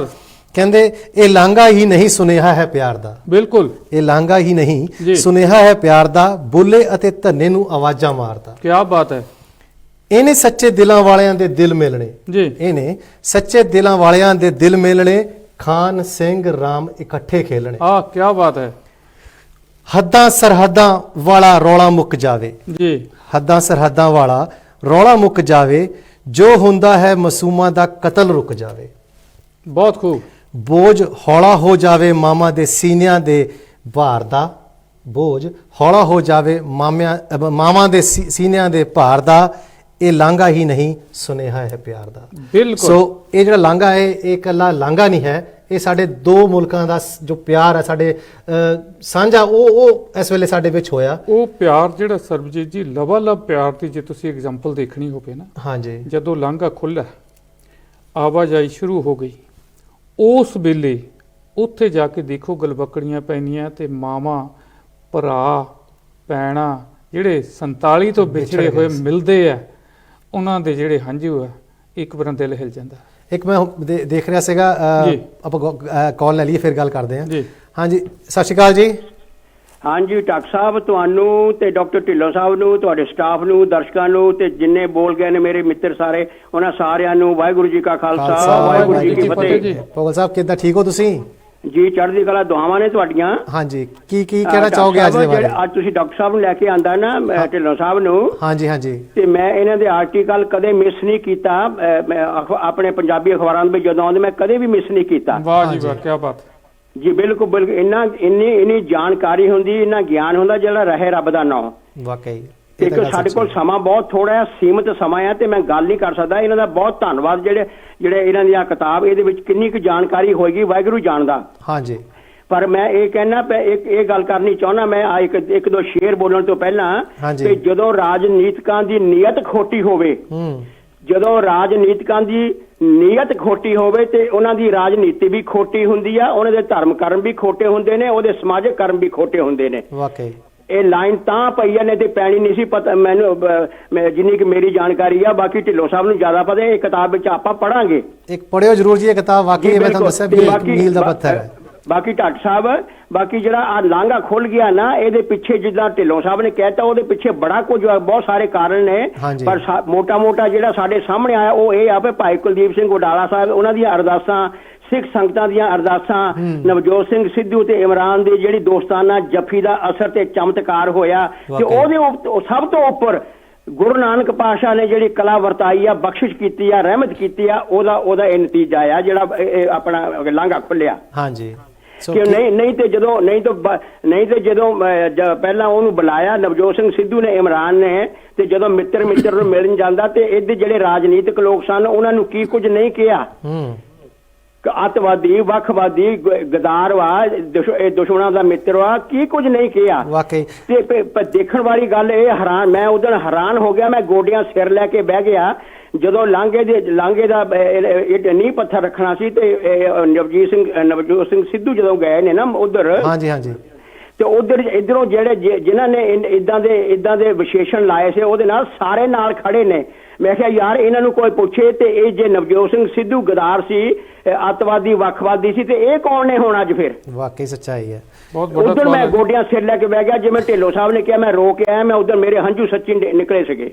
ਵਾਕਈ ਇਹ ਜਿਹੜਾ ਇਹ ਦੁੱਖ ਜਿਹੜੀ ਇਹਨਾਂ ਨੇ ਜੱਫੀ ਪਾਈ ਆ, ਉਹ ਤੇ ਮੈਂ ਸਿਰਫ 4-5 ਲਾਈਨਾਂ ਬੋਲਣੀਆਂ ਨੇ। ਇਰਸ਼ਾਦ ਜੀ ਆ ਜਾਓ। ਡਾਕਟਰ ਸਾਹਿਬ ਲਿਖਿਆ ਵੀ ਜੱਫੀ ਪਾਉਣਾ ਪਿਆਰ ਦਾ ਇਜ਼ਹਾਰ ਹੁੰਦਾ। ਜੱਫੀ ਪਾਉਣਾ ਪਿਆਰ ਦਾ ਇਜ਼ਹਾਰ ਹੁੰਦਾ, ਤਾਈਓ ਪਿਆਰਿਆਂ ਤਾਈ ਪਿਆਰੇ ਪਾਉਣ ਜੱਫੀ। ਓਏ ਜਿਨ੍ਹਾਂ ਆਂਦਨ ਲੋਕ ਭਲਾਈ ਦੇ ਕੰਮ ਕੀਤੇ, ਲੋਕੀ ਉਹਨਾਂ ਨੂੰ ਮੁੜ ਪਾਉਣ ਜੱਫੀ। ਕੀ ਬਾਤ, ਬਹੁਤ ਖੂਬ, ਬਹੁਤ ਸ਼ੁਕਰੀਆ। ਬਈ ਸਦਾ ਆਪਣਿਆਂ ਨੂੰ ਹੀ ਅੱਖਾਂ ਢੂੰਡਦੀਆਂ ਨੇ, ਸਦਾ ਆਪਣਿਆਂ ਨੂੰ ਹੀ ਅੱਖਾਂ ਢੂੰਡਦੀਆਂ ਨੇ, ਮੇਲੇ ਹੋਣ ਤੇ ਆਪਣੇ ਨੂੰ ਆਪਣਾ ਪਾਏ ਜੱਫੀ। ਓਏ ਜਨੌਰਾਂ ਪਸ਼ੂਆਂ ਦੀ ਯਾਰੋ ਗੱਲ ਛੱਡੋ, ਇੱਕ ਵੇਲ ਵੀ ਬੂਟੇ ਨੂੰ ਪਾਏ ਜੱਫੀ। ਕੀ ਬਾਤ, ਵਾਹ। ਬਈ ਸੋਚ ਕੇ ਸੋਚ ਵੀ ਸਹਿਮ ਜਾਂਦੀ, ਸੋਚ ਕੇ ਸੋਚ ਵੀ ਸਹਿਮ ਜਾਂਦੀ, ਕਰ ਛੱਡਦੀ ਏ ਕਦੇ ਕਮਾਲ ਜੱਫੀ। ਜਦੋਂ ਅਣ ਕਿਆ ਸਾਹੀ ਕਰਮ ਨਿਭਾ ਛੱਡੇ, ਉਹਨੂੰ ਕਹਿੰਦੇ ਨੇ ਬੇਮਿਸਾਲ ਜੱਫੀ। ਕੀ ਬਾਤ ਹੈ ਜੀ, ਬਹੁਤ ਖੂਬ। ਆਖਰੀ 2 ਲਾਈਨਾਂ ਨੇ ਢਿੱਲੋਂ ਸਾਹਿਬ, ਬਈ 4 ਚੁਫੇਰੇ ਇਮਰਾਨ ਸਿੱਧੂ ਜੱਫੀ ਦੀ ਹੋਈ ਚਰਚਾ। 4 ਚੁਫੇਰੇ ਇਮਰਾਨ ਸਿੱਧੂ ਜੱਫੀ ਦੀ ਹੋਈ ਚਰਚਾ, ਕਿਵੇਂ ਬੇਲੀ ਯਾਰ ਨੂੰ ਯਾਰ ਪਾਏ ਜੱਫੀ। ਓਏ ਪਿਆਰ ਦੀ ਜੱਫੀ ਦਾ ਜਾਦੂ ਵੇਖ ਭੋਗਲ, ਕਿਵੇਂ ਨਫ਼ਰਤ ਭਰੀਆਂ ਦੀਵਾਰਾਂ ਢਾਏ ਜੱਫੀ। ਓਏ ਪਿਆਰ ਦੀ ਜੱਫੀ ਦਾ ਜਾਦੂ ਵੇਖ ਭੋਗਲ, ਕਿਵੇਂ ਨਫ਼ਰਤ ਭਰੀਆਂ ਦੀਵਾਰਾਂ ਢਾਏ ਜੱਫੀ। ਯਾਰੋ ਕਿਵੇਂ ਨਫ਼ਰਤ ਭਰੀਆਂ ਦੀਵਾਰਾਂ ਢਾਏ ਜੱਫੀ। ਕੀ ਬਾਤ ਹੈ ਜਿਹੜੇ ਰਾਜਨੀਤਿਕ ਨਹੀਂ ਸੀ ਕੰਮ ਕਰ ਸਕੇ, ਉਹ ਜੱਫੀ ਨੇ ਕੀਤਾ। ਮੇਰਾ ਮੰਨਣਾ ਇਹ ਆ ਵੀ ਇਹਦੇ ਪਿੱਛੇ ਹੈ ਬਹੁਤ ਕੁਝ, ਜਿਵੇਂ ਢਿੱਲੋਂ ਸਾਹਿਬ ਨੇ ਕਿਹਾ, ਇਹ 'ਚ ਕੋਈ ਸ਼ੱਕ ਨਹੀਂ ਹੈ। ਹਾਂਜੀ ਡਾਕਟਰ ਸਾਹਿਬ ਬਹੁਤ ਧੰਨਵਾਦ ਤੁਹਾਡਾ। ਡਾਕਟਰ ਸਾਹਿਬ ਬਹੁਤ ਧੰਨਵਾਦ ਤੁਹਾਡਾ, ਤੁਹਾਡੇ ਹਮੇਸ਼ਾ ਪੜ੍ਹਦੇ ਰਹੇ ਅਸੀਂ। ਬਹੁਤ ਧੰਨਵਾਦ ਤੁਹਾਡਾ। ਥੈਂਕ ਯੂ ਜੀ, ਥੈਂਕ ਯੂ ਤੁਹਾਡੇ। ਵਾਹਿਗੁਰੂ ਜੀ ਕਾ ਖਾਲਸਾ, ਵਾਹਿਗੁਰੂ ਜੀ ਕੀ ਫਤਿਹ। ਵਾਹਿਗੁਰੂ। ਡਾਕਟਰ ਸਾਹਿਬ ਭੋਗਲ ਸਾਹਿਬ ਵੀ ਵਾਕਈ ਇਹਨਾਂ ਦੀ ਵੀ ਕਲਮ ਨੂੰ ਸਲਾਮ ਹੈ, ਬਹੁਤ ਵਧੀਆ ਲਿਖਦੇ ਨੇ। ਇਹਨਾਂ ਨੇ ਆ ਜਿਹੜੀ ਗੱਲ ਕੀਤੀ ਹੈ ਨਾ ਜੱਫੀ ਵਾਲੀ, ਸਿੱਧੂ ਤੇ ਆਪਣੇ ਕਮਰ ਜਵੇਦ ਬਾਜਵਾ ਦੀ ਜਨਰਲ ਜਿਹੜਾ ਉੱਥੇ ਦਾ, ਹਾਂਜੀ ਇਹ ਸਾਡੇ ਸੱਭਿਆਚਾਰ ਦੇ ਵਿੱਚ ਇੱਕ ਸਿਸ਼ਟਾਚਾਰ ਮਿਲਣੀ ਹੈ। ਹਾਂਜੀ, ਜਦੋਂ ਅਸੀਂ ਇੱਕ ਦੂਸਰੇ ਨੂੰ ਮਿਲਦੇ ਹਾਂ, ਹੱਥ ਮਿਲਾਉਂਦੇ ਹਾਂ, ਜਦੋਂ ਅਸੀਂ ਸਾਨੂੰ ਕੋਈ ਬਹੁਤ ਵਧੀਆ ਕੋਈ ਸੁਨੇਹਾ ਦਿੰਦਾ ਕਿ ਅਸੀਂ ਤੁਹਾਡਾ ਆਪ ਬਣਾਉਣ ਲੱਗੇ ਹਾਂ, ਵਾਕਈ ਆਪਣੇ ਆਪ ਬਾਹਾਂ ਖੁੱਲ ਜਾਂਦੀਆਂ ਅਗਲੇ ਨੂੰ ਗਲੇ ਲਾਉਣ ਦੇ ਵਾਸਤੇ।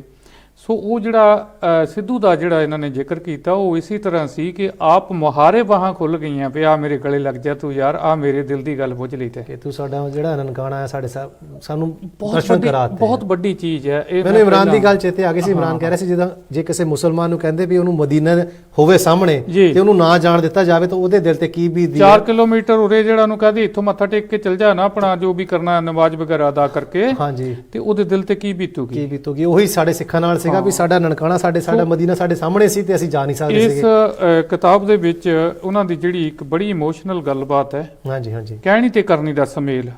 ਕੀ ਬਾਤ ਹੈ। ਉਹ ਵਾਰਤਾਲਾਪ ਜਿਹੜੀ ਐਕਚੁਅਲ ਹੋਈ ਹੈ ਇੱਕ ਦਿਨ ਪਹਿਲਾਂ ਡਿਕਲੇਅਰ ਕਰਨ ਤੋਂ, ਉਹ ਬਾਜਵੇ ਨੂੰ ਜੱਫੀ ਪੈਣ ਤੋਂ ਪਹਿਲਾਂ, ਹਾਂਜੀ, ਉਹ ਬਿਲਕੁਲ ਕੌਨਫੀਡੈਂਸ਼ੀਅਲ ਹੈ। ਉਹ ਇਸ ਕਿਤਾਬ ਦੇ ਰਾਹੀਂ ਬਾਹਰ ਆਊਗੀ, ਔਰ ਉਹ ਮੈਂ ਜਦੋਂ ਜਿੰਨੀ ਵਾਰ ਪੜ੍ਹੀ ਹੈ, ਜਿੰਨੀ ਵਾਰ ਲਿਖੀ ਹੈ, ਮੈਂ ਰੋਇਆ। ਕੀ ਬਾਤ ਹੈ ਡਾਕਟਰ ਸਾਹਿਬ, ਜੇ ਤੁਸੀਂ ਲਿਖ ਕੇ ਰੋ ਸਕਦੇ ਤੇ ਮੇਰਾ ਦਾਵਾ ਹੈ ਕਿ ਜਿਹੜੇ ਪੜੂਗੇ ਸਾਡੇ ਸਰੋਤੇ ਉਹ ਜ਼ਰੂਰ ਰੋਊਗੇ। ਔਰ ਮੈਂ ਜਿਸ ਤਰ੍ਹਾਂ ਪਹਿਲਾਂ ਵੀ ਕਿਹਾ ਕਿ ਇਹ ਕਿਤਾਬ ਹੈ ਜਿਹੜਾ ਕਿ ਇਹ ਵਾਕਈ ਮੀਲ ਦਾ ਪੱਥਰ ਹੈ ਇੱਕ ਸਾਡੇ ਇਤਿਹਾਸ ਲਈ। ਦੇਖੋ ਕੋਸ਼ਿਸ਼ ਪੂਰੀ ਹੈ ਸਰਬਜੀਤ ਜੀ, ਇਹ ਕੋਸ਼ਿਸ਼ ਕੀਤੀ ਹੈ ਕਿ ਅਸੀਂ ਇਤਿਹਾਸ ਬਣਾਉਂਦੇ ਹਾਂ ਸਿੱਖਾਂ ਦੇ ਵਿੱਚ, ਹਾਂਜੀ, ਪੰਜਾਬੀਆਂ ਦੇ ਵਿੱਚ ਖਾਸ ਤੌਰ ਤੇ, ਸਿੱਖਾਂ ਦੇ ਵਿੱਚ ਖਾਸ ਤੌਰ ਤੇ ਅਸੀਂ ਸਾਂਭਦੇ ਨਹੀਂ, ਦਸਤਾਵੇਜ਼ ਨਹੀਂ ਇਹਨੂੰ ਕਰਦੇ। ਉਹ ਕਹਿੰਦੇ ਨੇ, ਉਹ ਸ਼ਾਇਰ ਨੇ ਕਿਹਾ ਨਾ ਵੀ ਜਿਨ ਕੌਮੋਂ ਕਾ ਇਤਿਹਾਸ ਨਹੀਂ ਹੋਤਾ ਉਨਕਾ ਨਾਮੋ ਨਿਸ਼ਾਨ ਨਹੀਂ ਹੁੰਦਾ। ਉਹ ਗੱਲ ਆ ਵੀ ਸਾਡਾ ਇਤਿਹਾਸ ਸਾਂਭਾਂਗੇ। ਇਹਦੇ ਵਿੱਚ ਅੱਖਰ ਅੱਖਰ ਉਹ ਚੀਜ਼ ਮੈਂ ਲਿਖੀ ਹੈ, ਤਾਰੀਖ ਬੋਲਦੀ ਹੈ, ਗਾਥਾ ਕਰਤਾਰਪੁਰ ਲਾਂਘੇ ਦੀ। ਤਾਰੀਖ ਜਿਹੜੀ ਹੈ, ਹਿਸਟਰੀ ਆਪਣੇ ਆਪ ਬੋਲ ਕੇ ਦੱਸੂਗੀ ਕਿ ਫੈਕਚੁਅਲ ਜਿਹੜਾ 73 ਸਾਲ ਦੇ ਵਿੱਚ ਹੋਇਆ ਕੀ ਹੈ, ਇਹ ਲਾਂਘਾ ਕਿੱਦਾਂ ਸਾਕਾਰ ਹੋਇਆ। ਇਹਦੇ ਵਾਸਤੇ ਅਰਦਾਸਾਂ ਦੀ, ਕੁਲਦੀਪ ਸਿੰਘ ਬਡਾਲਾ ਦੀ, ਜਾਂ ਆਪਣੇ ਕੁਲਦੀਪ ਨਈਅਰ ਦੀ, ਸਤਨਾਮ ਮਾਨਕ ਦੀ, ਜਾਂ ਹੋਰ ਬਹੁਤ ਸਾਰੀਆਂ ਪਰਸਨੈਲਿਟੀਜ਼ ਹੈ ਜਿਹੜੀਆਂ ਗਵਰਨਮੈਂਟਾਂ ਹੈਗੀਆਂ, ਇਹਦੇ ਵਿੱਚ ਅਟਲ ਬਿਹਾਰੀ ਵਾਜਪੇਈ ਦੀ, ਡਾਕਟਰ ਮਨਮੋਹਨ ਸਿੰਘ ਦੀ, ਇਸ ਤਰ੍ਹਾਂ ਕਿਹਨਾਂ ਦਾ ਕੀ ਯੋਗਦਾਨ ਹੈ, ਇਹਨਾਂ ਨੇ ਕਿੱਡਾ ਵੱਡਾ ਉਪਰਾਲਾ ਕੀਤਾ, ਇਹਦੇ ਪਿੱਛੇ UNO ਦਾ ਕੀ ਰੋਲ ਹੈ। ਅੱਛਾ, ਬਹੁਤਿਆਂ ਨੂੰ ਨਹੀਂ ਪਤਾ ਇਸ ਚੀਜ਼ ਦਾ। ਵਾਕਈ ਜਿਹੜੀਆਂ ਗੱਲਾਂ ਸਾਡੇ ਕੋਲੋਂ ਲੁਕੀਆਂ ਸੀਗੀਆਂ ਉਹ ਅੱਜ ਸਾਡੇ ਰੂਬਰੂ ਹੋ ਵੀ ਰਹੀਆਂ। ਦੇ ਜਿਹੜਾ ਜਨਰਲ ਸਕੱਤਰ ਹੈ ਐਂਟੋਨੀਓ ਗੁਤੇਰੇਸ, ਹਾਂਜੀ, ਉਹਦਾ ਕਿੱਡਾ ਵੱਡਾ ਰੋਲ ਹੈ। ਜੇ ਉਹਦਾ ਰੋਲ ਨਾ ਹੁੰਦਾ ਤਾਂ ਮੈਂ ਕਹਿੰਦਾ ਅਜੇ 73 ਸਾਲ ਕੀ 100 ਸਾਲ ਜਾਂ ਹੋਰ 200 ਸਾਲ ਲੱਗੇ ਰਹਿੰਦੇ ਤਾਂ ਇਹ ਸਾਕਾਰ ਨਾ ਸੀ ਹੋਣਾ। ਇਹ ਜੱਫੀ ਵਾਲੀ ਗੱਲ, ਇਮਰਾਨ ਦੀ ਸਟੇਟਮੈਂਟ, ਉੱਥੇ ਦਾ ਜਿਹੜਾ ਸ਼ਾਹ ਮਹਿਮੂਦ ਕੁਰੈਸ਼ੀ ਆ ਹੋਮ ਮਿਨਿਸਟਰ, ਉਹਨਾਂ ਦੀ, ਜਾਂ ਉੱਥੇ ਦਾ ਮੀਡੀਆ ਜਿਹੜਾ ਆ ਮਿਨਿਸਟਰ ਆ ਉਹਨਾਂ ਦੀਆਂ ਸਟੇਟਮੈਂਟਾਂ, ਜਾਂ ਇਧਰੋਂ ਆਪਣੇ ਨਰਿੰਦਰ ਮੋਦੀ ਜਿਹੜਾ ਆ, ਸੁਸ਼ਮਾ ਸਵਰਾਜ, ਇਹਨਾਂ ਦਾ ਕੀ ਰੋਲ ਰਿਹਾ ਔਰ ਉਸ ਰੋਲ ਨੂੰ ਜਿਹੜਾ ਆ ਉਹਨੂੰ ਸਟੀਅਰਿੰਗ ਕਿਨ ਕੀਤਾ, ਉਹ ਸਾਰਾ ਇਹਦੇ ਵਿੱਚ ਜਿਹੜਾ ਆ ਉਹ ਡਾਕਟਰ ਸਾਹਿਬ ਦਸਤਾਵੇਜ਼ ਦੇ ਦਿੱਤਾ। ਮੈਂ ਗੁਜ਼ਾਰਿਸ਼ ਕਰੂੰਗਾ ਵੀ ਤੁਸੀਂ ਇਸ ਕਿਤਾਬ ਵਿੱਚ ਜੋ ਲਿਖਿਆ, ਜੇ ਕੋਈ ਲਾਈਨਾਂ ਲਿਖੀਆਂ ਐਸੀਆਂ ਜੀ, ਉਹ ਵੀ ਸਾਡੇ ਦਰਸ਼ਕਾਂ ਦੇ ਨਾਲ ਸਾਂਝੀਆਂ ਕਰ ਲਓ। 2-4 ਸ਼ਾਇਰਾਨਾ ਗੱਲਾਂ ਜਿਹੜੀਆਂ ਲਿਖੀਆਂ। ਸ਼ਾਇਰਾਨਾ ਸਰਬਜੀਤ ਜੀ ਇਹਦੇ ਵਿੱਚ ਕੁਝ ਨਹੀਂ ਹੈ। ਹਾਂਜੀ, ਇਹਦੇ ਵਿੱਚ ਇੱਕ ਮੈਂ ਇਹ ਜ਼ਰੂਰ ਕਹੂੰਗਾ ਕਿ 47 ਵਾਲੀ ਗੱਲ ਹੈ, ਉਹ ਮੇਰੇ ਬੜੇ ਕਾਲਜੇ ਨੂੰ ਧੂਪ ਆਉਂਦੀ ਹੈ, ਬੜੀ ਉਹ ਮੈਂ ਦੁਖੀ ਹੁੰਦਾ ਜਦੋਂ ਗੱਲਾਂ ਬੋਲਦਾ, ਜਦੋਂ ਲਾਈਨਾਂ ਬੋਲਦਾ, ਉਹ ਜ਼ਰੂਰ ਮੈਂ ਆਪਣੇ KTV ਦੇ ਦਰਸ਼ਕਾਂ ਦੇ ਨਾਲ ਸਾਂਝੀਆਂ ਕਰੂੰਗਾ। ਆਜੋ ਤੁਸੀਂ ਦੇਖੋ ਕਿ 1947 ਦੇ ਵਿੱਚ 2 ਮੁਲਕ ਬਣ ਗਏ, ਟੁਕੜੇ ਹੋ ਗਏ। ਹਾਂਜੀ, ਭਾਰਤ ਤੇ ਪਾਕਿਸਤਾਨ। ਹਾਂਜੀ, 1947 ਦੇ ਵਿੱਚ ਕਦੀ ਇਹ ਨਹੀਂ ਸੋਚਿਆ ਪੰਜਾਬ, ਪੰਜਾਬੀ ਅਤੇ ਪੰਜਾਬੀਅਤ ਤਬਾਹ ਹੋ ਗਏ। ਇਹ ਵੀ ਸੋਚਣਾ ਚਾਹੀਦਾ ਸੀ। ਵਾਕਈ ਇਹ ਨਹੀਂ ਸੋਚਿਆ ਸੀ। ਜੇ ਅਸੀਂ ਇਹ ਸੋਚਦੇ, ਅਸੀਂ ਬਾਘੇ ਬਾਰਡਰ ਦੇ ਉੱਤੇ ਜਾ ਕੇ ਕਦੇ ਵੀ ਧਮਾਚੜ ਨਾ ਪਾਉਂਦੇ। ਗੱਲ ਉੱਥੇ ਆ ਜਾਂਦੀ ਹੈ ਕਿ ਸਾਡਾ ਸੋਚ ਦਾ ਢੰਗ ਕੀ ਹੈ। ਜਿਸ ਤਰ੍ਹਾਂ ਪੋਗਲ ਸਾਹਿਬ ਹੋਰਾਂ ਨੇ ਕਿਹਾ ਵੀ ਅੱਖਾਂ 'ਚੋਂ ਅੰਜੂ ਆ ਜਾਂਦੇ। ਮੈਂ ਤਾਂ ਜਿੰਨੀ ਵਾਰ ਉੱਥੇ ਜਾਂਦਾ, ਮੇਰਾ ਇੱਕ ਪੱਤਰਕਾਰ ਦੋਸਤ ਮੈਨੂੰ ਲੈ ਗਿਆ ਉੱਥੇ, ਔਰ ਉਹ ਮੈਨੂੰ ਕਹਿੰਦਾ ਕਿੱਦਾਂ ਦਾ ਲੱਗਾ ਤੈਨੂੰ? ਮੈਂ ਕਿਹਾ ਮੈਂ ਤਾਂ ਇੱਥੇ ਖੂਨ ਦੇ ਅੰਜੂ ਹੋਇਆ ਜਿੰਨਾ ਚਿਰ ਬੈਠਾ ਰਿਹਾ। ਔਰ ਵਾਕਈ ਹੁੰਦਾ ਵੀ ਇਸ ਤਰ੍ਹਾਂ, ਮੈਨੂੰ ਵੀ ਮੌਕਾ ਮਿਲਿਆ ਸੀ ਜਾਣ ਦਾ, ਪਰ ਜਦੋਂ ਦੋਨੋਂ ਪਾਸੇ ਦੇਖਦੇ ਨਾ ਆਪਾਂ, ਉਹ ਵੀ ਆਪਣੇ ਹੀ ਲੱਗਦੇ ਆ, ਆਪਣੇ, ਕਿਉਂਕਿ ਉਧਰ ਵੀ ਸਾਡੇ ਜਿਹੜੀ ਉਹ ਵਿੱਚ ਬਾੜ ਪੈ ਗਈ ਨੇ, ਲੀਕ ਪੈ ਗਈ ਹੈ, ਉਹ ਸਾਨੂੰ ਵੱਖਰਾ ਕਰ ਦਿੰਦੀ, ਨਹੀਂ ਤਾਂ ਕੁਝ ਨਹੀਂ ਵੱਖਰਾ ਹੈਗਾ। ਪੋਲਿਟਿਕਸ ਚੰਗੀ ਵੀ ਹੈ, ਪੋਲਿਟਿਕਸ ਮਾੜੀ ਵੀ ਹੈ। ਵਾਕਈ ਇਹ ਜਿਹੜੀ ਵਾੜ ਹੈ ਜਾਂ ਕੰਧ ਹੈ ਜਾਂ ਇਹ ਜਿਹੜਾ ਬਾਰਡਰ ਹੈ ਜਾਂ ਸਰਹੱਦ ਹੈ ਜਿਹਨੂੰ ਆਪਾਂ ਕਹਿੰਦੇ ਆ ਨਾ, ਕੰਡਿਆਲੀ ਤਾਰ, ਹਾਂਜੀ, ਇਹ ਪੋਲੀਟੀਕਲ ਸਾਰਾ ਕੁਝ ਫੈਬਰੀਕੇਟਡ ਬੁਣਿਆ ਹੋਇਆ ਸਾਰਾ ਕੁਝ ਹੈ। ਆਪੋ ਆਪਣੀਆਂ ਜਿਹੜੀਆਂ ਲਾਲਸਾਵਾਂ ਜਾਂ ਚੌਧਰਾਂ ਜਾਂ ਆਪਣੇ ਜਿਹੜੇ ਆ ਉਹ ਸੱਤਾ ਦੇ ਲਾਲਚ ਜਿਹੜੇ ਪੂਰੇ ਕਰਨ ਦੇ ਵਾਸਤੇ।